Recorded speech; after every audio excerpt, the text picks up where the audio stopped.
What's up, Muppets? It's episode 4, re-recorded edition. Let's get right into it.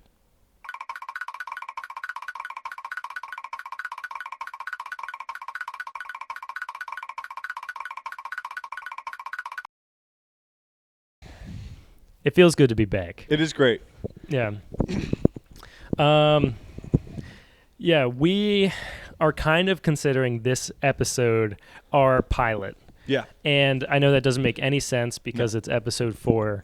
And you're probably also saying, why are we in a new location? Yes. I thought you recorded 2 episodes, Braden and Nolan. What's going on? In each location. Yeah. And we did, but there was a goof up with a lot of our second recording session, actually, with audio and otherwise. Yeah. And this episode was pretty unusable.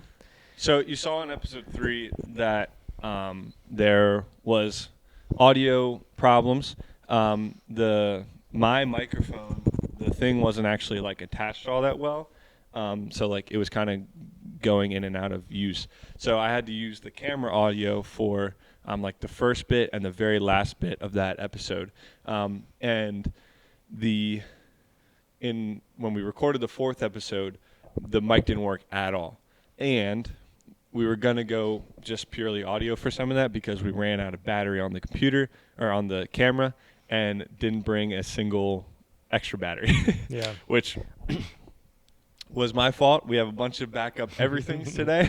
Yeah. And we're going to be good. But yeah, episode 4 was completely unusable. So, which stinks because it was a great episode. But yeah, we're learning and we're Yeah. growing, and I think now we have a better understanding of the things that we need to do, and even just the preparation that we need for each thing. Yeah. So, And also like our level of commitment, which we'll get into later. And like, we're kind of like, I feel like this episode and forward is kind of a step up. Yeah. From what the first 3 were. So, And again, we mentioned in the 3rd episode, like episodes 1 and 2 were just us seeing if we could podcast.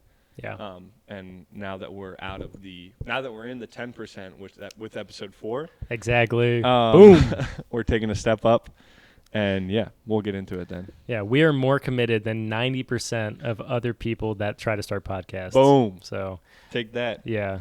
And this episode is dedicated to remembering the Alamo. So, if you're from Alamo, Texas, this one's out to you. If you're from the Alamo, if you are David Bowie, Yeah. then this one goes out to you. Thanks, David Bowie. Yeah. Cool. Yeah. But I guess, why are we considering this episode the pilot? I mean, we obviously said we're trying to take a step up. We are more committed, slightly. Yes. I think the biggest thing is we have a name for Yes. the podcast. We've landed on a name. Yeah. And you will have already seen it while clicking on this episode because we'll have everything titled that way. We talked about in episode 3, we said, hey, guys, we're reaching out to you if you have any name ideas, different things. Thank you for all your comments. All one comment. Yeah. And it wasn't even about the name. Yes. But, I mean, I did talk to some people about the name, like not in the community sections of YouTube and stuff. But, yeah, we've kind of settled on something. Yeah. Spoiler, it's not the Crotch Pod. No, it's not the Crotch Pod. We're changing the angles. Although this is pretty crotch. It's not too crotch-centered today. Yeah. If you're an audio listener, you're now a video listener. Yes. You know. Yeah. After saying that, yeah. Oh yeah. Braden's wearing something super scandalous. Ooh. Definitely don't go and check it out on YouTube. Yeah. Yeah. Just listen. Take our word for it that it's super scandalous. Right. You also might be hearing these wicker chairs all podcasts, but that's fine. Yeah. I don't know if you'll be able to hear that or not. It adds to the ambiance. Yes. The snake plant might attack me at some point, but Yeah. well, let's get into it. There's a snake. Yeah. What'd you call it earlier? Snail plant? No. Spider plant. Spider plant. I mean, there is a spider plant. Yeah. My parents have a snake plant, and I think they have a spider plant. I don't know what a spider plant is. Yeah. But so I got those all mixed up in my head, but it's okay. But yeah. So when we were thinking back and we were like, do we want to start with the name? Yeah. Yeah, we were thinking, and we were like, the main idea we were throwing up in the air was the Anywhere podcast, Yes. because we have a pretty mobile setup. Granted, it's low quality, and there's reasons for people that have and record in studios. Yeah. But we're like, we think it'd be fun idea to get out and go to different places and record with our mobile setup. So we were kind of toying around with that name, what we could do with that. And I'm not going to lie, we chucked it into ChatGPT. I did, I guess. I encouraged Braden. I was like, just for ideas. You know what I mean? This is my second ever time using AI. Yeah. It's not like we were going to be like, oh, there's like one glorious name that we were going to steal. I mean, we were close on one. Yeah. I don't know. There's still so many like legalities and new things of people AI. using AI and like using their stuff verbatim, whether that's like copyright or not. And I don't even know where that lands. But anyways, we didn't end up using any of these, but it was very funny to look through. Yes. So I was like, oh, hey, ChatGPT, give me some podcast name ideas. Also, my first time using AI was last week. I was working on an Excel sheet at camp, and there was a problem with it. And one of my coworkers at camp was like, oh, just ask this question to Microsoft Copilot. It's super good at like this specific thing. And I was like, all right. Yeah. So I used it for that. I know, and they're getting better each day. So I said to give us 20 name ideas for a podcast where we film the podcast in a new fun location each time. And it had some of its recommendations were mic drop spots, roam and record, a lot of alliteration in these. Where are we talking? Which was a pretty good one. That was the one I liked the most out of all of these. Feel free to steal that one if you copy our podcasting style. Yes, and you want to deal with AI copyright. Yeah. Scene by scene, kind of a play on the word scene.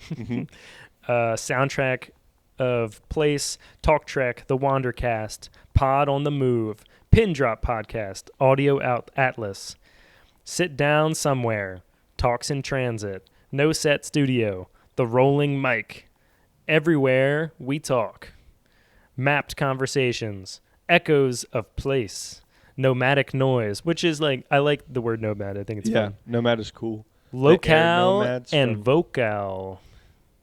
Yeah, local and vocal. Yeah. Depending how you pronounce it. Yes. Portable perspectives. And I was like, those are all just super... a little corny. Yeah, a little corny. So I said less cliche, maybe include something about, an unknown spot. We were talking about like a hole in the wall, along the theme of like going to different places that maybe people don't know about. Like a hidden treasure, kind of something like that. And I think it took this hole in the wall idea and it really, I don't know, it just got weird. It said unknown address, mic in the wall, nowhere special, unlisted. This must be the spot. Backdoor broadcast, found space, down the alley, unmarked location, wrong turn, right talk. Wrong turn, right talk. Welcome back to Wrong Turn, Right Talk. The undiscovered mic echoes in odd places. Where even are we? No sign out front. Somewhere-ish. We sat here, sit, speak, repeat. Nooks and narratives. Crack in the wall. Talks from the margins. And it was like, do you want us to make this more cinematic, poetic, whatever? And Brain's like, let's try cinematic. Yeah. It got worse. Somewhere between the quiet side of town, scenes unseen, established unknown, fade in somewhere, one time in, location unknown, undisclosed. This is where we spoke. Yeah. Off the record, on location. Everything's on the record. That doesn't make sense. Well, I was thinking like cinematic could be nice because then it would like maybe have a little bit more meaning to it. Yeah. But then it just got way cornier. Right. Maybe this is like the thing with AI. Like you can't have it. It doesn't know you. It doesn't know us. Like there's no way it's going to give it meaning. Yeah, and it doesn't know what I mean by things. Right. I might mean something different, and from a set of words that the general conscience of AI means. Yeah. So, shot on site, roll sound, the B-roll sessions, found footage, Last place on the map, the room we found. After the sign ends, a voice in the frame echoes in passing. I said to the AI generator, forget that. Make it lighthearted and funny or grabbing to a non-listener. We're recording here? Is this even legal? What? Mic check, bathroom 1. That one? Explain that one to me, AI. If like we record it in a different bathroom every time. So. Now that would be an interesting podcast idea. Excuse me. Recording every single episode on a toilet. That's wild. That is wild. You call this a studio? Well, podcasts welcome. 2 mics, 1 spot. Moving on. It's true, but I mean, this isn't a podcast. Don't tell the owner. I guess that's like if we trespass each place? if we're trying to go, I think this is where it was taking again from like the underground and like sneaky spots. Yeah. Like if we were sneaky spots. Oh, that's a good podcast name. Sneaky spots. Yeah, sneaky link. Yeah. Yeah. Don't tell the owner. We found a table. Back alley banter. Yeah. If you're British. Yeah. Shout out to the Britons. Sorry, Britain. Yeah. Sit anywhere, talk everywhere. Hot takes, cold places. That's like what, cold ones or something? Oh, yeah, cold ones is the thing. Like, is that Kevin Hart's? No. Cold plunge is Kevin Hart's. Is it actually called cold plunge? I think so. Or I actually don't know what it's I know called. they go into an ice bath. But yeah. There is a podcast called Cold Ones, which is drinking beer? Yes, based off of Hot Ones. Right, yeah. Yes. I love hot ones. Yes. Talking in weird places. Caution, recording. Mic'd where we shouldn't be. These are giving weird things like all of them are giving a weird vibe. Given like you're being recorded like without unbeknownst to you, you know, which I don't like. Yeah. The booth was taken. Please don't shut us down. We hit record here.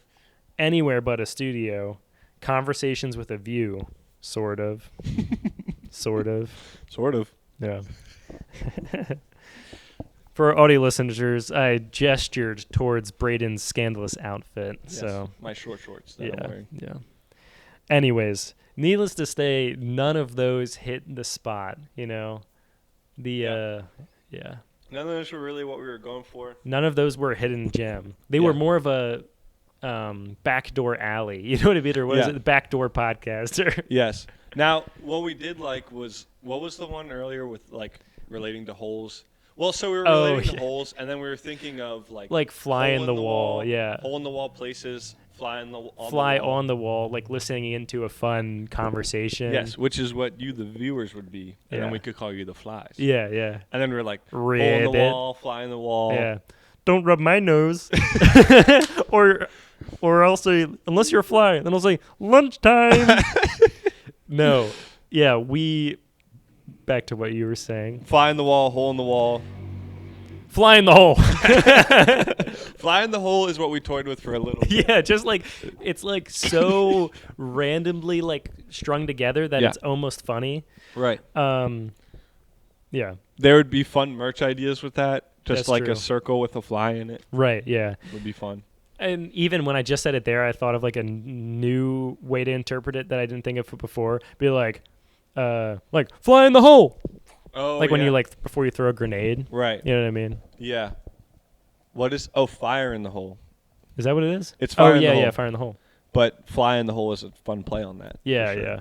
So there was like, I don't know, avenues. We didn't toy around with it that long. No. We had a good chuckle about it. We did. We were chuckling for sure. But it's kind of like, I used to do this with a lot of my friends where we would mix mash together common sayings and phrases and be like, you know what they say, the age old adage. Yeah. Yeah, it's a tongue twister. You know, the common saying, 2 apples in the bush is worth 1 doctor in the tree, you know? Yeah. My favorite one of that is we'll burn that bridge when we get to it. Yeah. Like in burning bridges and crossing the bridge when we get to it. Yeah, that's funny. Yeah. I say that one a lot. Mm-hmm.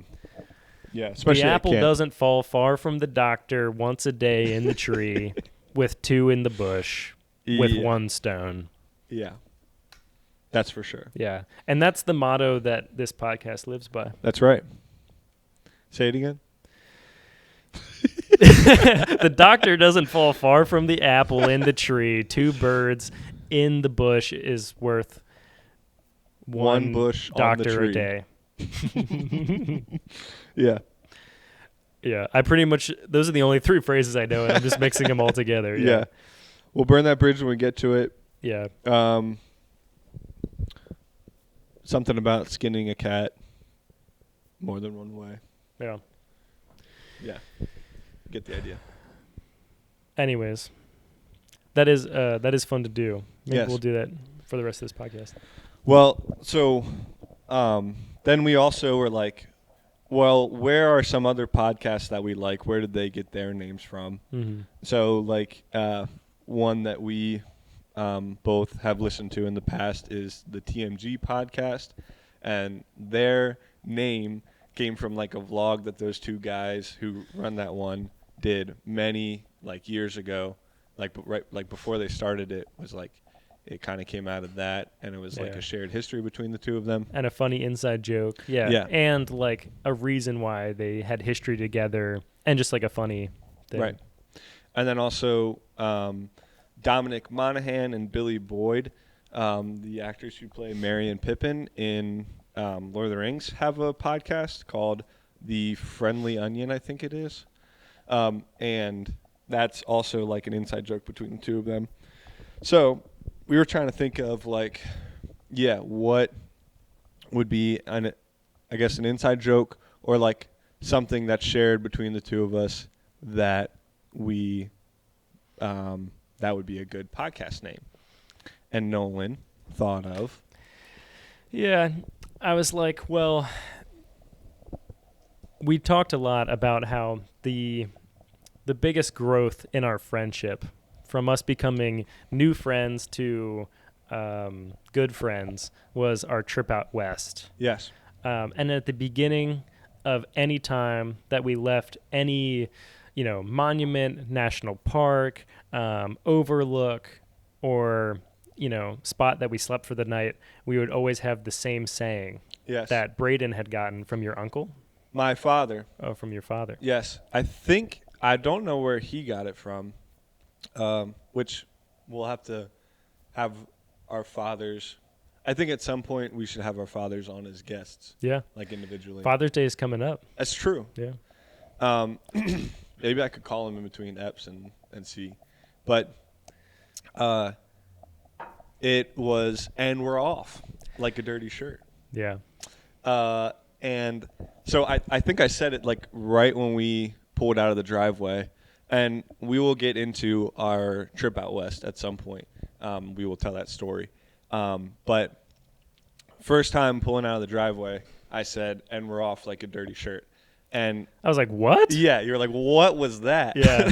It's like, where did that come from? Yeah. And I was like, you know what? I don't know. Like, I was like, well, I know my dad would always say it whenever we would go to, like, when we leave for the beach, or and I think my grandpa said it too, like when we would go on, like, on camping trips. Yeah. And stuff. And if I'm honest, I'm a little foggy on exactly who I got it from. I know my dad says it. But yeah. So I said it, and then you were like, what was that? Yeah. And I was like, you know what? I have no idea. Like, why do they say that? Yeah. I mean, it's funny. I was like, it was funny. Yeah. And it caught me off guard. And I was like, but I don't even know what that means. Yeah. And that was like the very first part of our trip. Yes. As we were leaving. Yeah. It was the first. I mean, it was the first thing that we said when we drove out of the driveway, which is like. Yeah. Yeah. So now we can start each. Yeah. Yeah. That's the plan, is to start each episode with Right. that. We'll start it off with, because we're starting an episode. So, and we're off. Like a dirty shirt. Yeah. So this is the Dirty Shirt Pod. Yeah. Which is awesome. We are the Dirty Shirts. Yes. And you guys are the Muppets. Yes. Yeah. Yeah. That's good.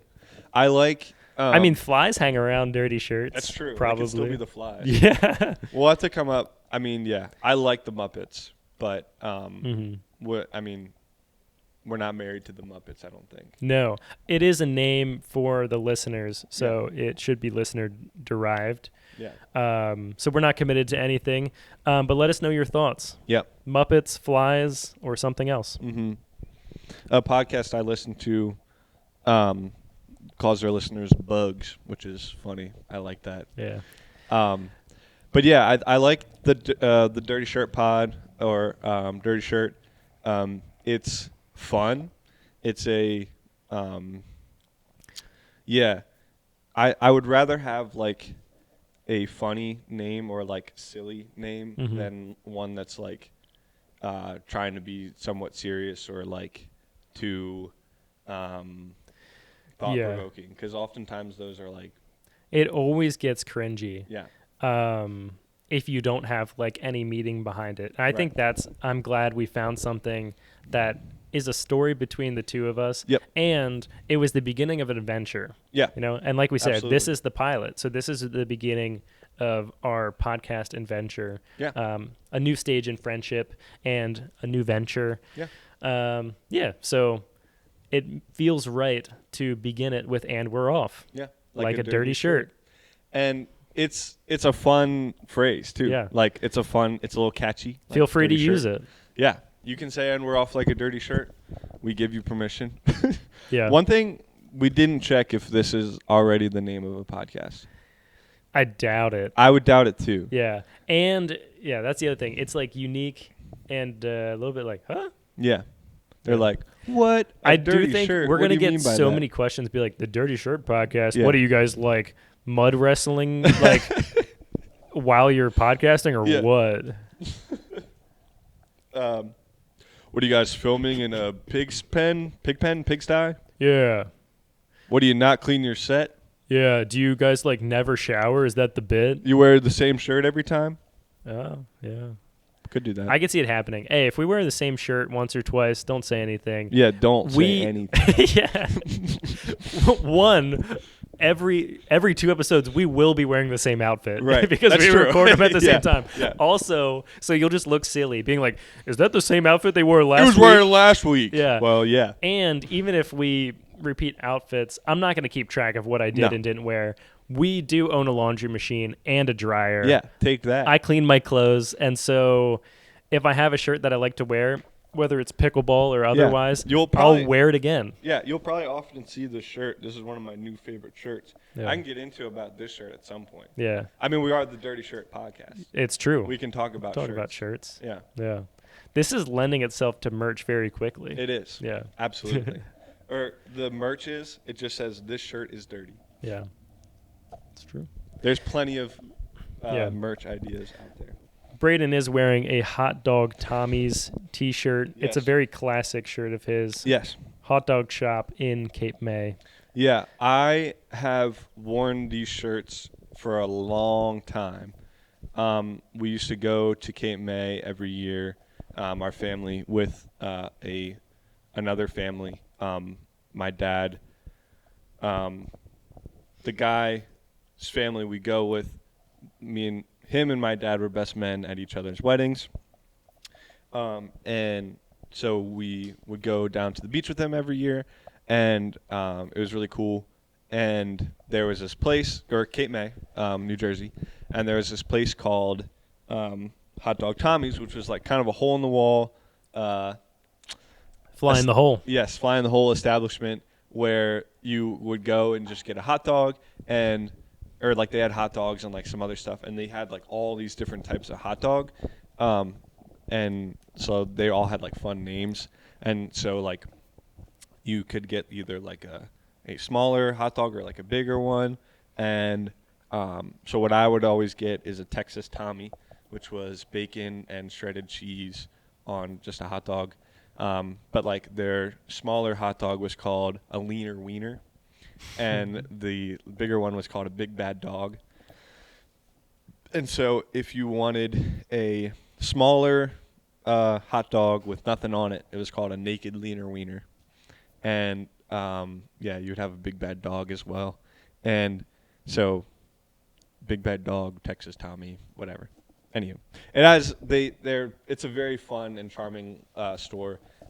We've been going there for a long time now, so like now my dad kind of knows the owner a little bit. The original Tommy of Hot Dog Tommy's no longer owns it. It's a guy named Butch, I think.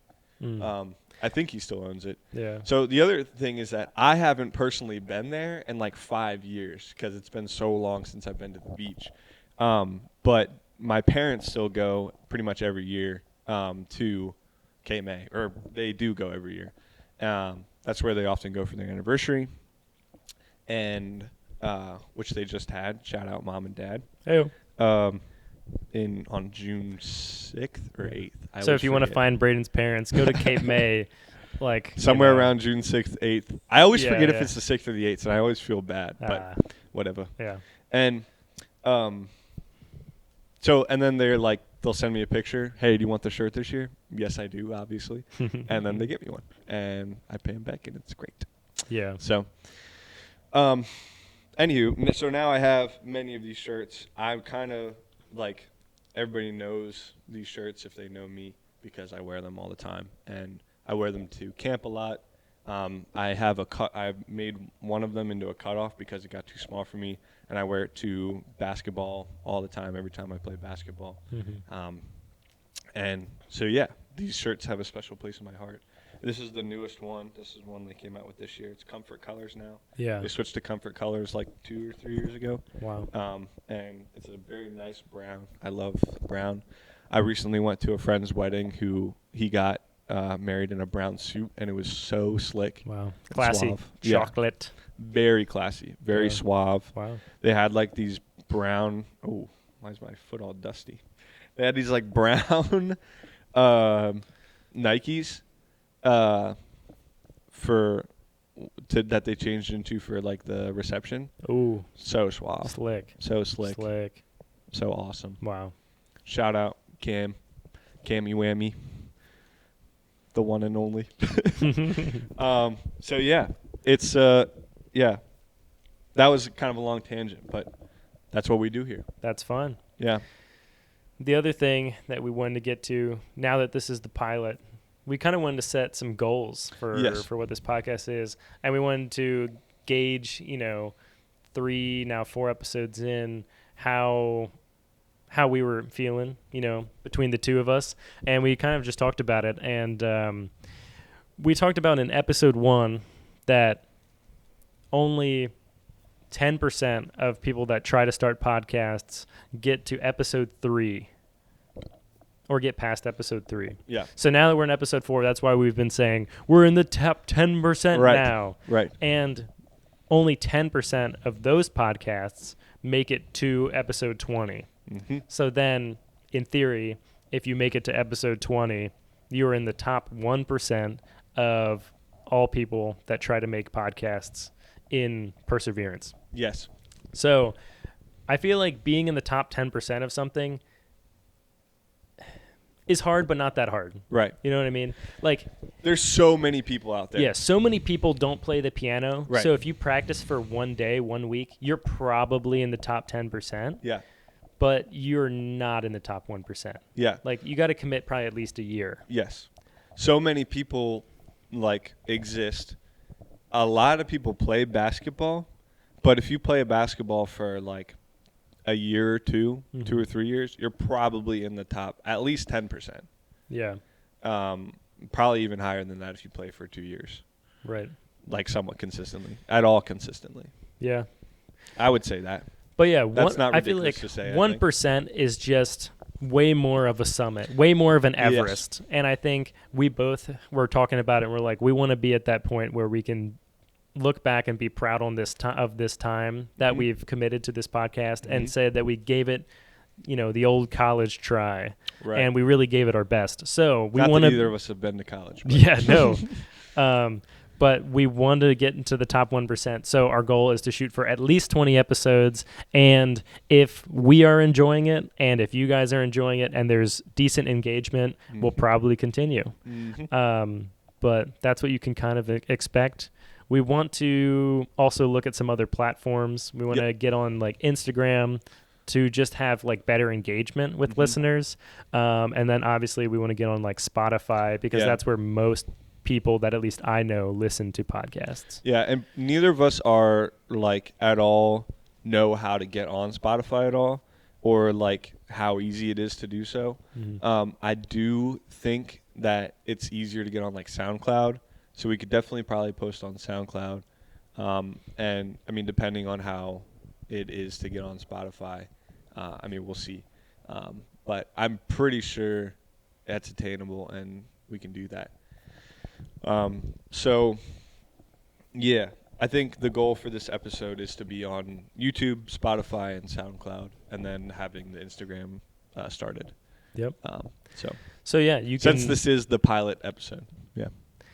And we will leave the link for said Instagram in the YouTube top, description comment, and yeah, it'll probably be something along the lines of Dirty Shirt Pod. Yep. So look for that and give us a follow. Keep engaged. I really like that name, Dirty Shirt Pod. Dirty Shirt Pod. It's a good tagline. It's a good like Instagram thing. Yeah, I like it. I'm just feeling good. I like saying it. It rolls off the tongue. It does. We were like a little bit concerned about it, but right. I mean, I think it'll grow on us. I think so too. And as it's already sinking into me. As we get used to explaining it to people succinctly, right. I think I'll like it even more. Yeah, absolutely. Because it is like, oh, me and my buddy Nolan started a podcast. Oh, cool. What's it called?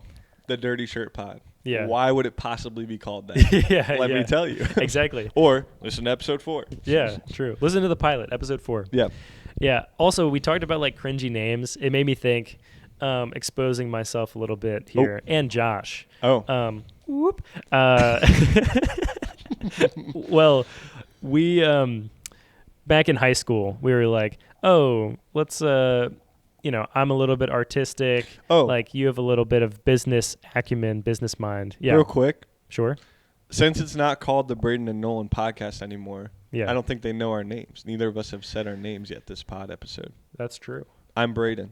I'm Nolan. That's funny. Welcome, new listeners. Yeah.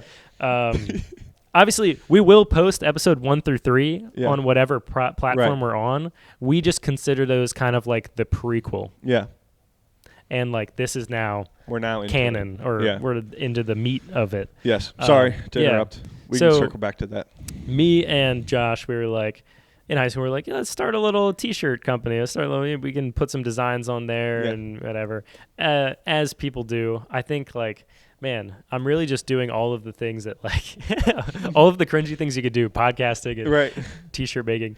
So we did for a little bit while. We did like 1 or 2 batches of shirts, sold a couple to some friends and whatever. But we struggled for the longest time with a name for this clothing company. And we were like, oh, all these different ideas. I don't even remember what they were. But we landed on Incoherent. Interesting. And why, may you ask? Why would you do that? We were like, we honestly, at the end of the day, we're like, we have no ideas. Like, let's just pick something random. And is there a more random word than incoherent, which like really means like, actually means like scattered and like random and not making sense. Right. And we're like, because it doesn't have to make sense. It's pretty big brain if you think about it. And I'm like, now it's kind of just like one of those cringy things you look back on. I don't think that's egregious. Yeah, it's not the worst, but I look back on it and still cringe a little bit. But like, it's funny. I also look back on it fondly because it was a fun time of just messing around and again, trying something new and I've just seen the giving shirts. it a go. They're pretty cool. Yeah, they're all right. Yeah. I enjoy like dabbling in the arts and things like that. So if we ever get to the point where the Muppets, the Flies, the listeners, whoever want merch, I think it would be something that would interest me and I would have a good time with. We just want to make merch because it's fun. That's true, just so that we can wear it on the pod. Yeah, that'd be fun. It's like not super expensive and unattainable these days. Right. And actually, I need to get some merch for Neighbors Cafe and like should probably put in like a big batch. Like I want to get some stuff embroidered. Yeah. So I have a contact for that. So maybe I can see if they can just get a couple items, for the Dirty Shirt Pod. For the Dirty Shirt Pod. Yeah, that sounds like a lot of fun, and I'm excited to see what you will cook up with that. Yeah. Speaking of Neighbors Cafe, Yeah. That's where we are. That is the location. Wait, before we get into that, circling back to what was I saying about our names and like we should probably like I don't know, do we intro every episode like off like a dirt shirt? I'm Braden, I'm Nolan. Yeah. And then go. Probably. Yeah. Cuz it can just be like a quick thing at the start. But like I was also thinking of like a podcast that I listen to often is two guys and they don't necessarily name themselves like that. Yeah. But I don't know. Yeah. I guess that's I don't whatever. mind. We can figure that out. Our names are out there. It's fine. It's true. Whatever. And we can have it in the description and whatnot. Sorry, that Yeah. was a meaningless tangent. Yeah. We are in Neighbors Cafe. Yeah, we are. So this is the cafe that I've talked about before. It's a little coffee shop that I own in Lancaster City. It's on 450 North Prince Street. If you want to come support and see where we filmed this episode. Yeah. And we are sitting in kind of the back corner where we have a little pop-up rug shop for the year. And it's rugs brought to you by Orientique. They have their main store is in Columbia, Pennsylvania. And yeah, they make beautiful handmade Afghan rugs that are for sale. And yeah, they support weavers directly in Afghanistan. So it's pretty cool. So that's these beautiful backgrounds that we have behind us. Is this one them? Yep. Okay. All three of the rugs that are here are hand woven, tied knot by knot. It takes hours and hours and hours of time. Ridiculous. Yeah. I mean, they're very cool. Yeah. Definitely, this is a time. Check them out. Tune into the video and check out these rugs. Yeah. For sure. Or come by Neighbors Cafe and check out the rugs. Boom. Yep. So they're going to be here for a year? Yeah. Gotcha. Yep. Yeah. Very cool. So, yeah. And leave a review on Neighbors Cafe. Give us 5 stars because why not? Because you want to. Even if you've never been here. Yeah. Even if you are tuning into this podcast 3 years later, and even if I don't own it, support the new owner and just drop a 5-star review for Neighbors Cafe. Support Neighbors Cafe. Yeah. Support your local cafes. Thank you. Yeah. Shop small, people. Yeah. Yeah. I mean, it's a great place. We're going to film at least next episode somewhere else in here. And yeah, it's a really cool spot. I've been here probably a handful of times now. Yeah. But every time I'm here, I'm like, man, this is a cool spot. Yeah. Fun spot to More hang than a out. handful. It's got big windows that you'll see in next episode, which is great for people watching or when it's like raining, snowing, whatever. Yeah, it's always pretty and a very cozy atmosphere. Yeah. So we have a bunch of different cultural drinks, fun drinks. We also have your classic lattes, coffee, everything you can kind of think of. Some food items, pastries. So, and soon we'll be having ice cream, soft serve ice cream. Oh, right. Yeah, Very excited. Yes. I've had everything I've ever gotten here is great. Today I had a breakfast burrito, was awesome. And yeah, I mean, it's a great place to eat, great place to do some work. I've done some work in here on my computer once, I think. And yeah, it's just it's a cool overall spot. So yeah. Yeah, I appreciate it. Enough about me though.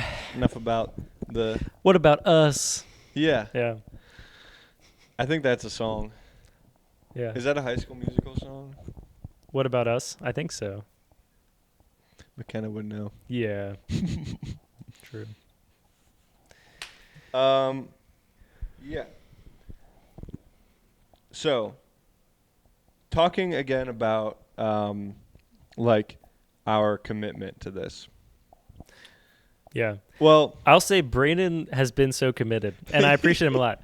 We talked about in the last episode, I don't know, maybe it got cut, but about like ways you work and like your different talents and skill sets. And Braden was somebody that can take an idea and turn it into something that's happening. And I'm a big idea person. And so Braden has done a lot for, bringing the equipment and setting stuff up. So I'm hoping to contribute more to kind of the ideas and a little bit of the editing. Braden's been doing all the editing right now. Yep. He's killing it. Trying And to.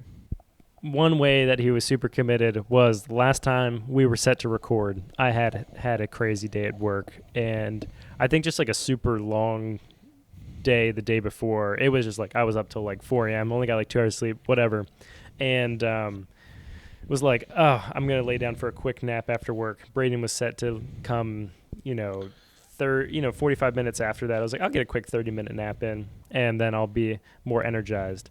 I ended up sleeping for like an hour and 20 minutes, and I had set an alarm or something, and it was like my phone even did it this morning where the alarm just like wasn't making noise, wasn't vibrating, Yeah. and like he had called me that he was there, and was just sitting in his car, Yeah. roasting like a dog in the sun.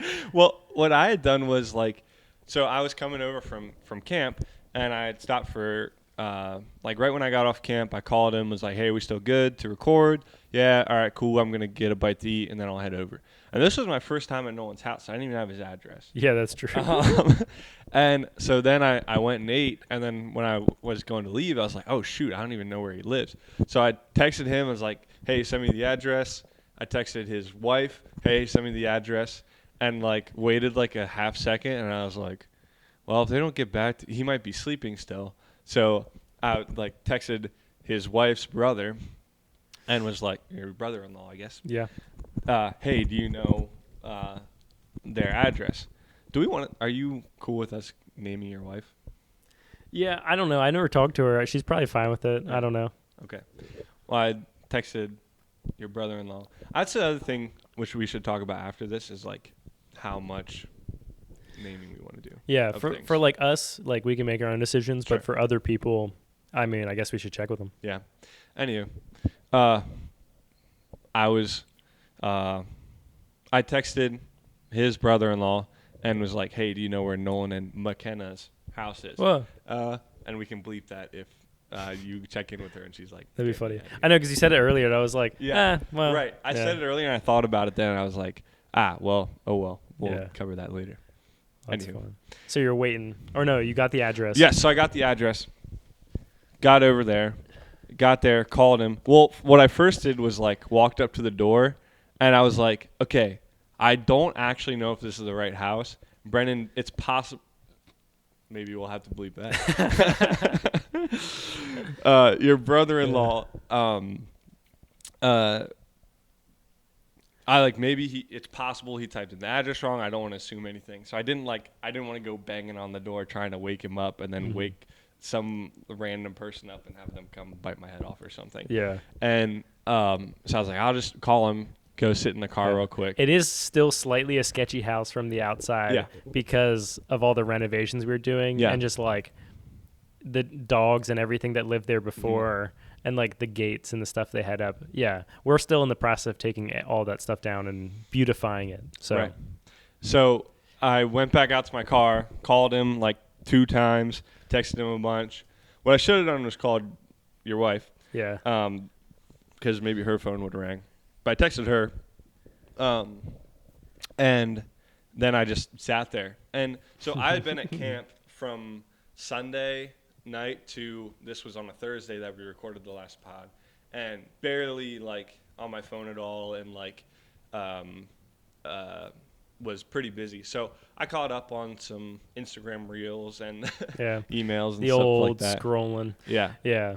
So it ended up being okay, but Yes. he waited for 40 minutes And for me to wake up. There was like 10 minutes where I was just in my car with the door shut, and it was a hot day, and I started like sweating a lot, and I was like, I'm literally cooking myself like a dog in here right now. Yeah. So I like opened the window, but it was fine.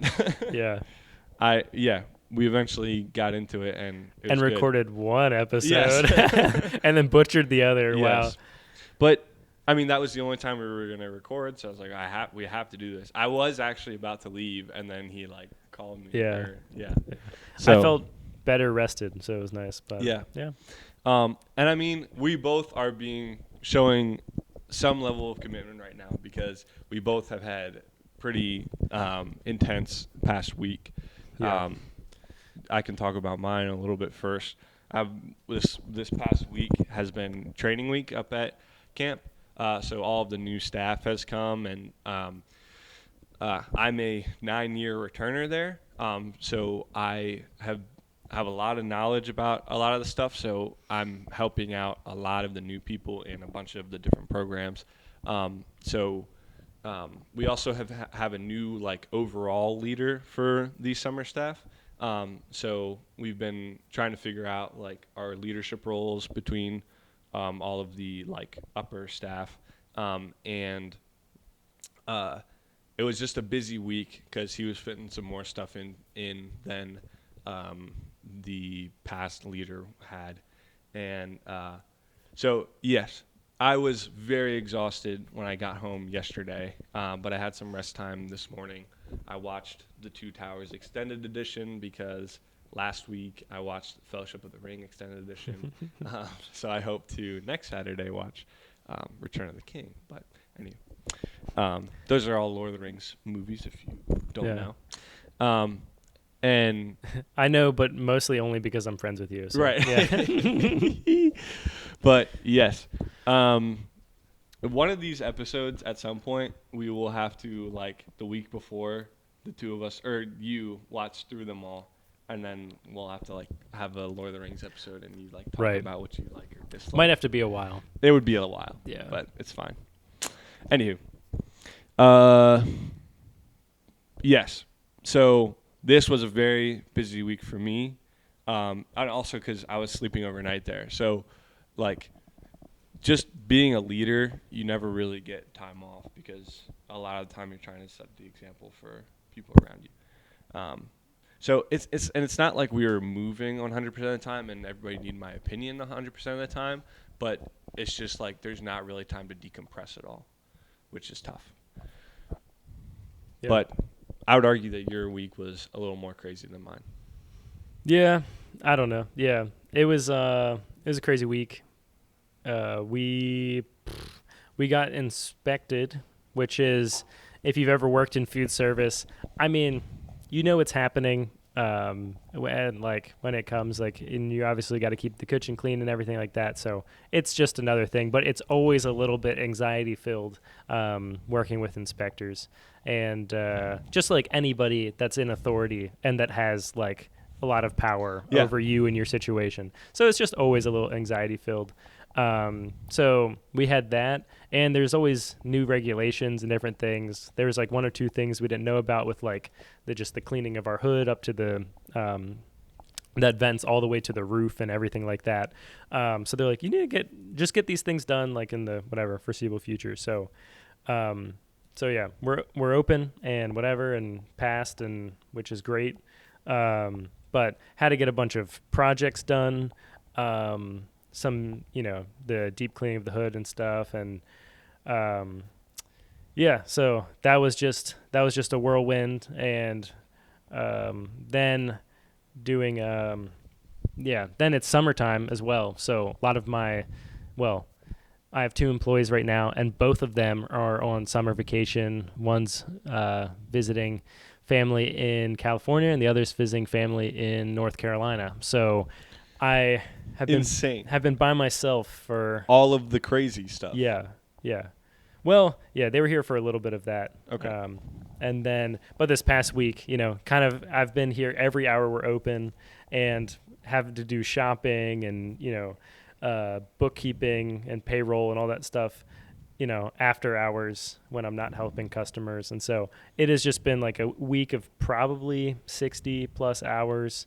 Like, for example, yesterday I come in at like 6:30 or so, to get things open at 7, and then had, a full day of helping customers. And then we had an event in the evening that went a little late, like a game night and a Japanese speaking club. And so I was here until like 9:30, cleaning up from that. So that's 6:30 to 9:30. It's a long day. Is an insane day. And on my feet all day. Yeah. And it's always tough to You don't really get a break. Yeah. Always on call for someone, for a customer that needs help with something. Talk about no time to decompress. Yeah. And it's very difficult. We're busy enough that it's very hard to do as one person. Yeah.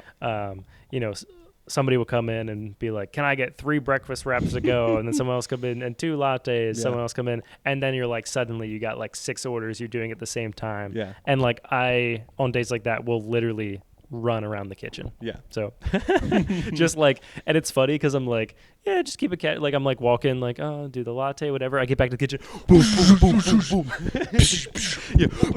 Bang, bang. Yeah. Just going turbo speed, which is very funny. Yeah.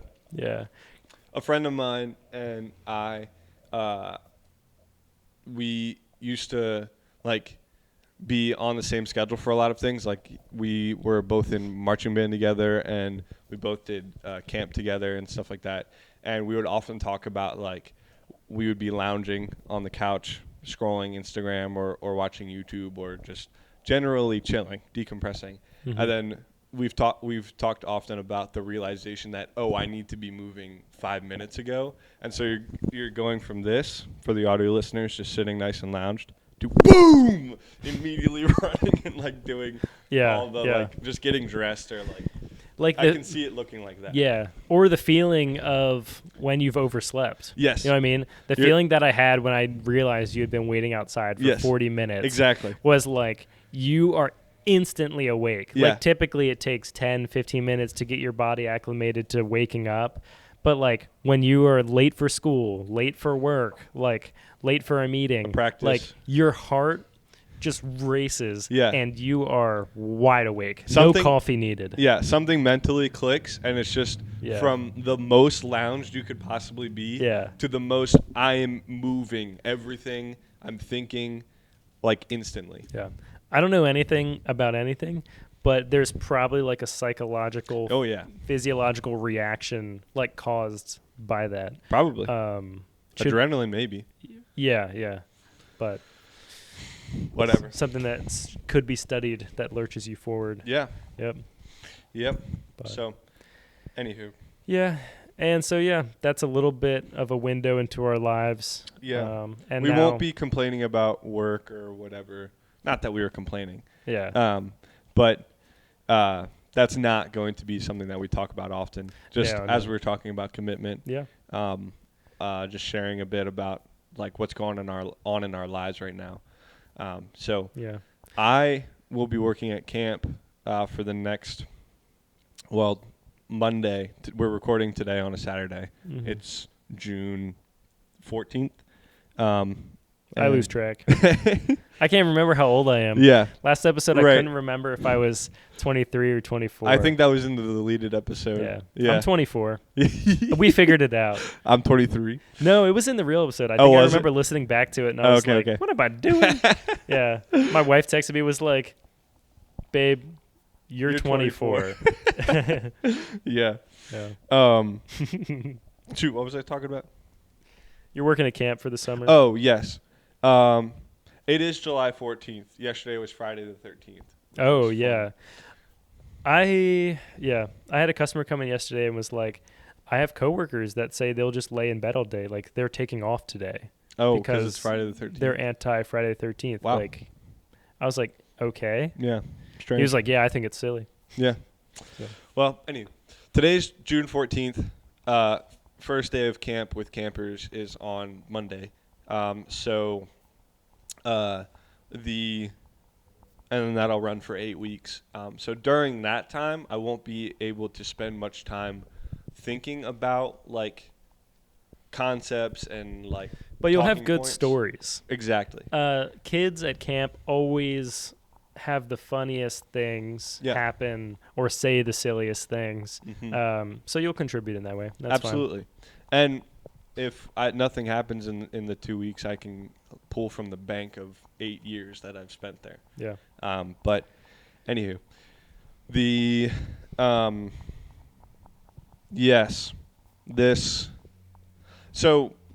for these 8 weeks, that is going to be consuming pretty much all of my time, right. Except for on the weekends. And but then after that, I have no idea what I'm doing for work or like generally in life. So I'll be able to spend a bit more time on the pod, be a little bit more committed to it. And I think that's kind of how it will go for these at 20 episodes that we've committed to, it'll be like this for these couple recording sessions. I would say Nolan has definitely spent more time preparing, especially this upcoming episode, and then somewhere along the line I will have spent a bit more time in prep. Yeah. So yeah, and some episodes will be where we're just chatting, vibing. One of the things that we're hoping to do in the next episode is start breaking into some segments and hopefully having some of those that will become mainstays on the pod and last for a long time.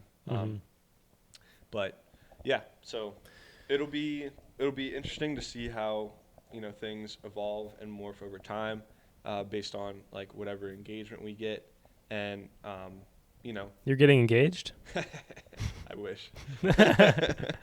How would you feel about a girl proposing to you? I'm cool with that. I don't mind. All right. I mean, Now you know, ladies. yeah. Any ladies out there? Yeah. Sure. If a girl Give it were a to shot. propose to you, would she need your mom's blessing first? Because typically it's tradition Yeah, for to the ask male, for the father's to ask blessing. the father. Yeah. It would make sense that the female would ask for the mother's Right. blessing of a male.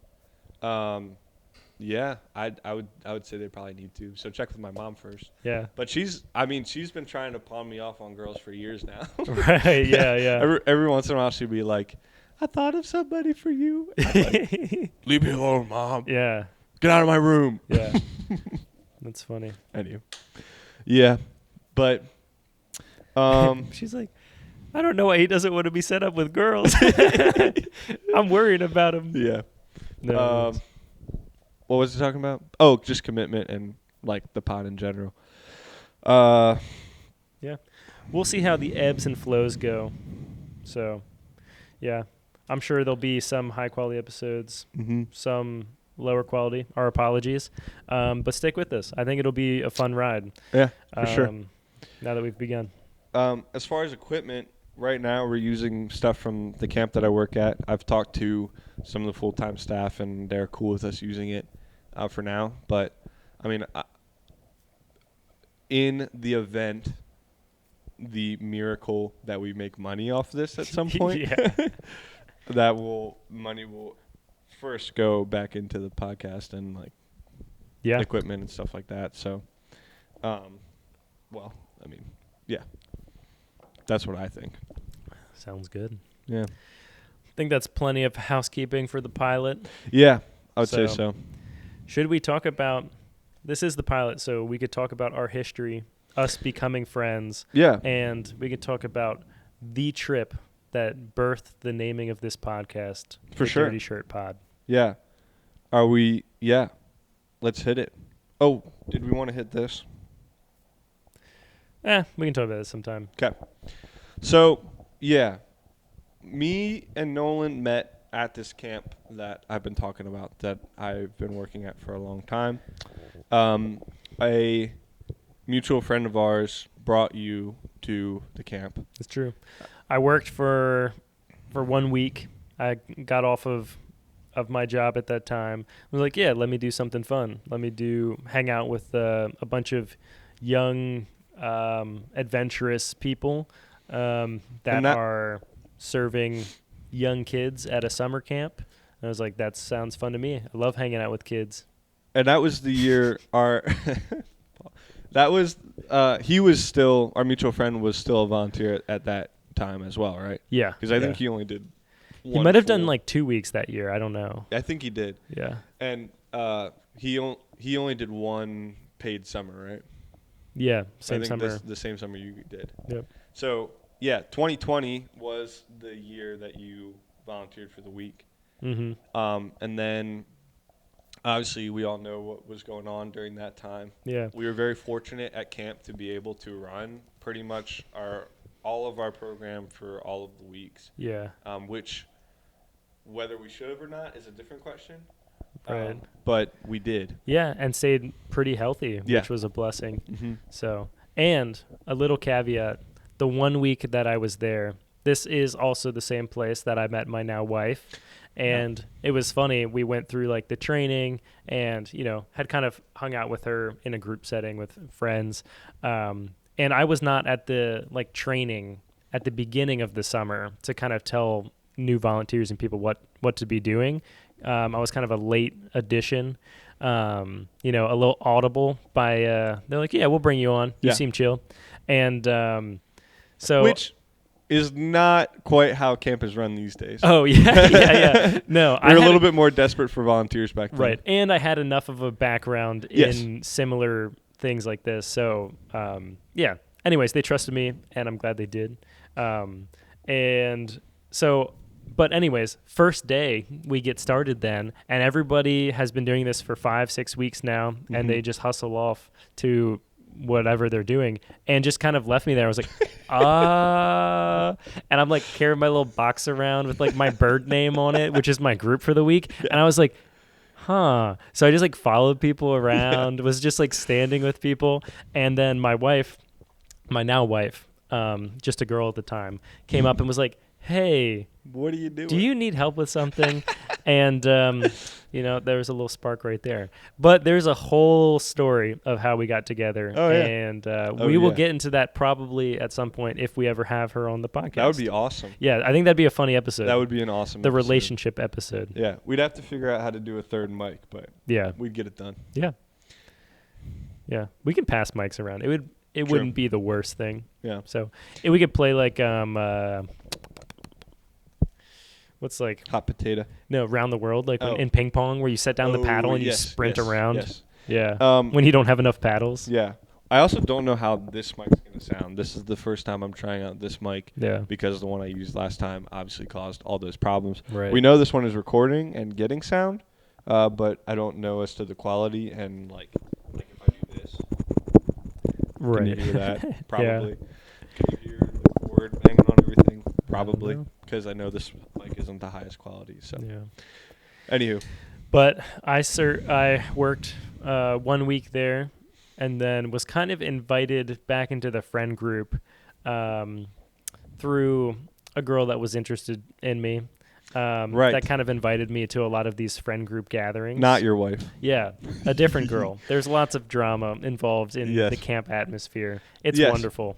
It's also pretty chill. Most of the time. Yeah. It's wholesome drama. Yes. It's just fun. There's a lot of camp crushes and things like that. It happens every year. There's very, very little like, ill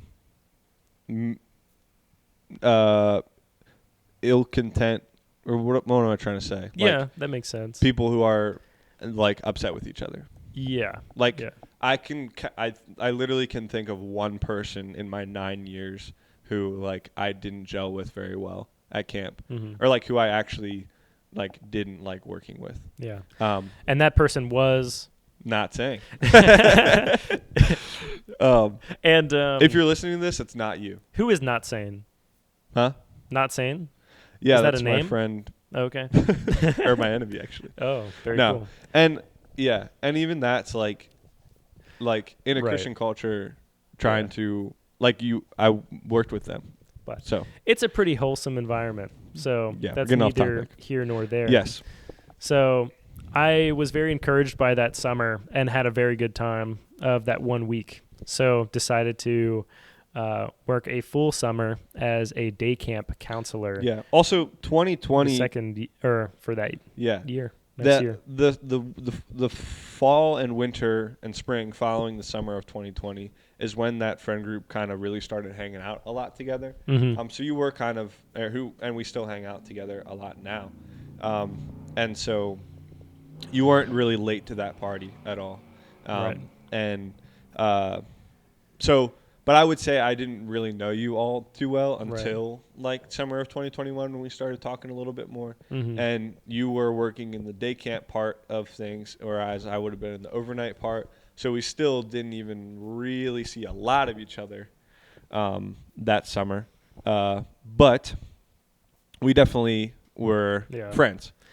I was kind of like a catalyst for this group becoming together, and the big part of it was that I did some landscaping for a family that had a really nice house, and anytime they'd go on vacation, they would ask me to dog sit for them.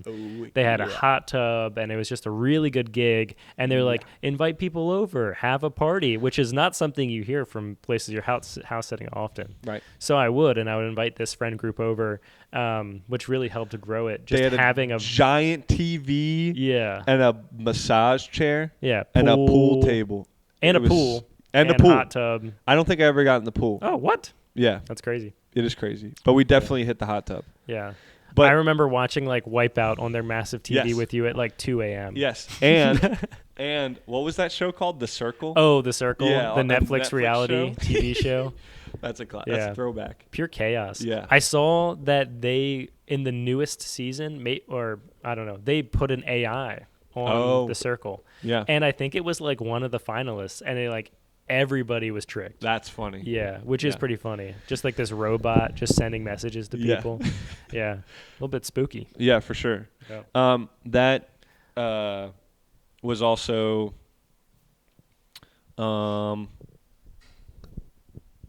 yeah, so that was absolutely like one of the catalysts for that friend group hanging out. Yeah, a lot. we had It's also- a Friendsgiving, Yes. like an entire Thanksgiving meal. That was the at first this time house. we did that. Yeah, and we've done that every year since. Yeah.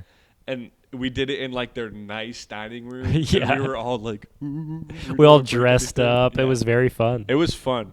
And like we still like call it the party house and Yeah. like think of it very fondly. Yeah. Um, So then through that, became friends with all these goons, and then decided to do that entire next summer. mhm. And then after that, we didn't work a whole ton together because you were kind of a different department than I Yeah. was. Yep, during that Um, summer. But yeah, still saw each other through the friend group. And hung out Friday nights. We Exactly. would always do camp hangouts on Friday nights. Yeah. So then post summer, we were talking, and we both have, kind of a spontaneous spirit about us. And we were like, I've never been out west. You've never been out west. Let's say that we go out west. Boom! Yeah. And we went out west. And we went out west. We did it. We did it. We absolutely did it. We did that. It was so fun. Yeah. It had been a dream of mine for a long time. Mhm. Growing up watching Cars, Bryce Canyon Oh. is what Radiator Springs is based off of. I didn't even know that. Oh yeah. Yeah.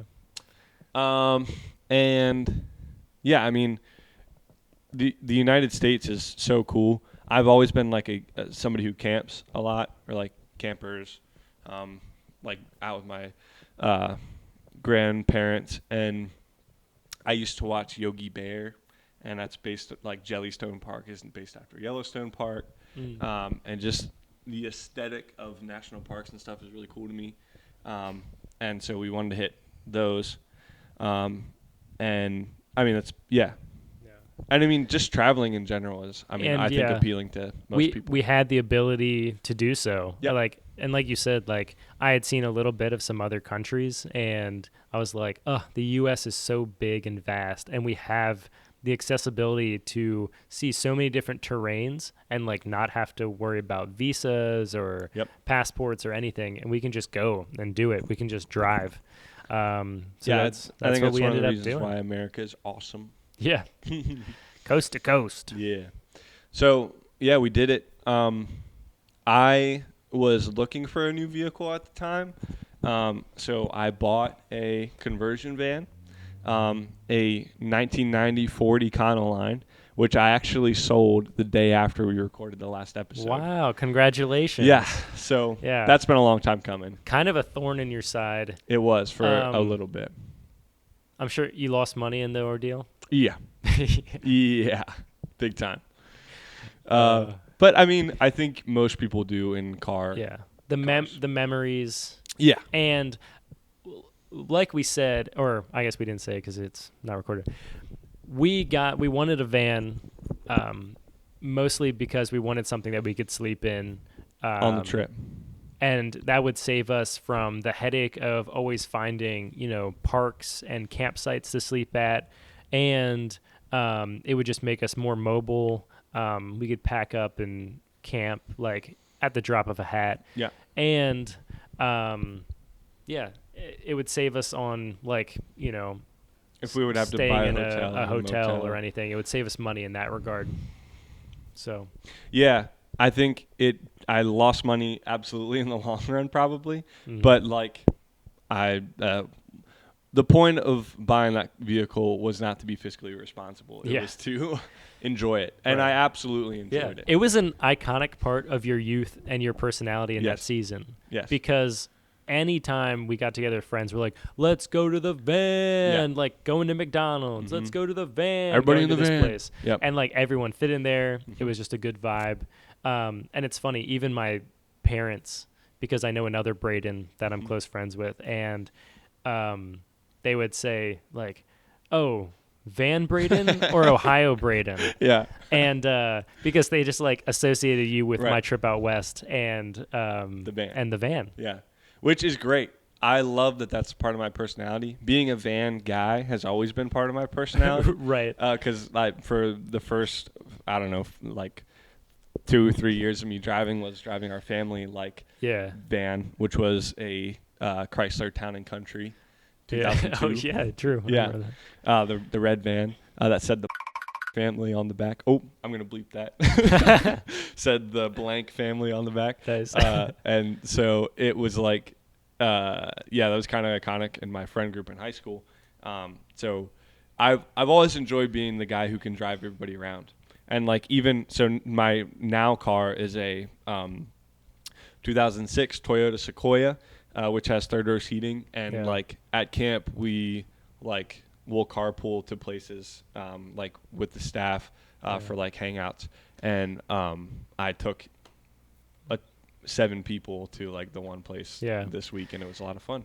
I think like being a van person. Oh, Yeah. you're gonna go live in a van, you hippie. Yeah. Like it's like gets a weird reputation. Yeah, it does. And like you often then get, painted as like the goofball Right. and like just kind of like the dropout. But like I feel like that's not the case. I Yeah. mean, the van person is like the glue person. Right, absolutely. And I think it's like I like almost to think of myself like that. yeah. It's Or almost I like don't mind thinking of myself like that. it's like a sacrifice too, Yeah. owning a van. Because in some people's eyes you lose cool points, but I Right. mean in my eyes you gain cool points. Mhm. And you are then committing yourself to being the carpool person, to Yep. being the driver. Mhm. And I'm not going to lie, I often don't want to do that. I'd be like, yeah, drive me around places. Right. Oh, I forgot to chip in for gas. My bad. Yeah, Like, I have paid for many people's gas, yeah. which is great. Like that's part of the like that's part of the draw for me is like Mhm. being that person, being the guy who's like I want to drive everybody Right. everywhere. Setting the tone and setting the playlist as well. You're always Absolutely. on. It gives you the ability to be on aux, and Yes. you've got pretty good music taste. Thank you. Yeah. Now we talked about this in the Lost episode, Mm-hmm. but I exclusively listen to CDs now in my Sequoia. I have like 115 something CDs Yeah. in like a CD case, and I like it a lot. So far, everybody who's driven with me likes it. I do have the option to I have an FM transmitter in there, Mhm. so if we want to do like Spotify or listen to like a movie or a podcast or something, we still can. Yeah. But oftentimes for a short drive, like the CDs are great. And so far they've been a lot of fun because then I'll be like, okay, you're coming with me, you get to choose the CD, and I'm confident that all those CDs are good. Yeah. So like for me, it's like fun, and I'm happy to listen to any of them. Mhm. And then that person's like, oh, you have this CD, let's listen to this, and Yeah. it's cool. I like it a lot. I also have a whole theory that at some point the streaming bubble will explode and like we won't be able to use Spotify anymore. But Yeah. And I had the opposing theory that AI is going to start to dominate, the algorithm and what Mhm. kind of music you like, and also get really good at creating new music. And Personalized. so very personalized. And so it'll know, the tones, the beats, and the themes that you connect with the most in your certain season of life. And it will create music on the spot that Yeah. you will like. The only thing that I think that goes against this is the aspect that people like a consensus pop culture song. Right. You know what I mean? Like Sabrina Carpenter, going crazy and everybody knowing Espresso or whatever. Mm-hmm. People will still look for that to have a sense of community with a bigger whole. But I think in terms of your personal listening by yourself, it might be pretty personalized and stylized. Yeah. And that artists might even just rent out their voice. So that's like I could pick Post Malone to sing me a song about, my experience going out west. Yeah. And he could do that. You know what I mean? Yeah, yeah. And I could pay for a service to do that. That makes sense to me. Yeah. I could see that happening. One of the things that's also really big for me is audio quality. So like actually just this week I had ordered a CD from songs that I've listened to on Spotify for years, and even on like iTunes back when I had my iPod, is the Portable Sounds album by Toby Mac that I have now in CD. And I put it in today and was listening to it on the way here and was like, I have never heard that in this song. And just because I have it on CD now and like the audio quality has jumped, and I'm like, man, that is awesome. And now I know the quality from CDs is not as good as like records, or like arguably like of the physical media, CDs might be the worst, but it is absolutely better than streaming. And by the time I go from my phone, which is streaming it from a service, and then that's being Bluetooth to the FM transmitter, and then the FM transmitter is transmitting it to my radio, and then the radio is playing it through my speakers, you're losing stuff at each one of those steps. Whereas CD is just straight CD from CD reader to speakers, which is great. And I'm sure that, like I said, CDs aren't the best quality, but I know it's better than my Bluetooth thing. And that is, I like that a lot. I'm not going to sit here and be like, this is giant and like I care about this a lot and like I know a lot about it, but it's nice to me. So. You ever hear about, I was told, like, to remedy like small scratches on CDs, you can take a little bit of mayo, rub it on the back of the CD, and then wipe it off. I have heard because like the oils or something will help it. Yeah. Which is just so funny. Yeah. Rubbing mayonnaise on a CD and putting it back in the CD player. Sure, that'll work. Yeah. That's wild. Who found that out? Yeah, who was rubbing mayonnaise on your CD?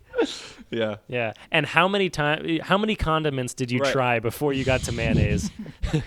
Probably none. I mean, they were probably just thinking about it logically. Yeah. We're getting super off topic. Yeah. Used to do that for movies, like you rent from like what was Blockbuster and like, Redbox or whatever. Yeah. And like it did work from time to time. Mm-hmm. So I personally have never tried mayo. Yeah. And that's one of the reasons why I have a bunch of CDs, is so that I'm using different ones and I'm not wearing any of them out. Yeah. Hopefully. But anywho, yes. So you had purchased the van then. We had found the Ford and I'll also caveat the van purchase and its sentimental value, that I did not just use it for this trip. I took it to Vermont with a bachelor weekend with a friend of mine. Shout out. And I took it down to Florida by myself to go to the World Baseball Classic in 2023. And I played a bunch of disc golf, which I'm into, at some famous spots along the way. And so those were like the 3 big trips I did with it. And then I took it to like visit some of my friends at college over the years. And so I got I used it a lot. And I feel like I'm even on it. I lost a lot of money, but I gained so much experience from it. Yeah. And it's very cool. I like it a lot. I'm always going to treasure that time in my life of owning that. And I would be lying if I said I didn't shed a tear when I watched it drive away. Yeah. So, yeah. Yeah, but it was funny. Even when you had purchased it, there was issues right away. So I got it and took it to the shop immediately. It spent 2 weeks in the shop. And we were planning to leave in 2 weeks, pretty much. Yeah. So I picked it up from the shop on that Friday, and we were leaving on Saturday, October 1st, or it would have been Yeah. It was either October 1st or October 2nd. Doesn't matter. And so I picked it up on the Friday, loaded up my drums because I was playing a gig in Lancaster City that night, and was driving into Lancaster City. I bought it from somebody in Lancaster City, and I saw the people that I bought it from on a tandem bicycle as I was driving it into the city. And then I got to my place. They followed me from where they saw me to like where I was parking. And they were like, "Hey, how's it going?" I was like, "It's going great." They were like, "Is it treating you well?" I was like, in my head, I was like, "It just cost me $2,000 in the shop for 2 weeks." But I was like, "Yeah, it's been great." And can't wait to drive it 3,000 miles. yeah, literally the day after we get it back from the shop.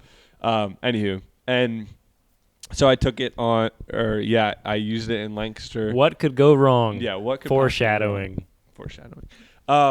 And so used it that night. The next day, wake up. I'm calling Nolan, texting him, and he's like, "Braden." Yeah. I had apparently had some sickness at this point. Yes. Tummy turning. Yes. I think I was pretty nauseous, if I remember.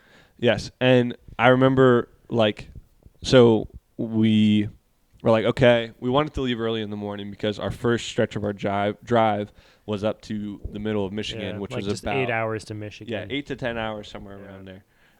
And so we were like, okay, well, this is also good for seeing if our van's going to make it this long. Because this was also my first time driving longer than 2 or 3 hours in a car in one sitting. So the first stretch of the trip up to Michigan was a good tester because we were like, well, no one's feeling really sick. This van might blow up an hour into it, or 8 hours. At any point it could just explode. Yeah. And see how you do with the long car ride. Yes. And and we were going to visit some friends in Michigan. Mm-hmm. So it was potentially worst case scenario, help they could help us out a little bit, and we could cut our losses and come back home. Mm-hmm. So, and then even we could even stay there for a week because we had both of us had set aside 2 weeks up for a trip. Yeah. So we're we could even spend some time hanging out there if this goes wrong.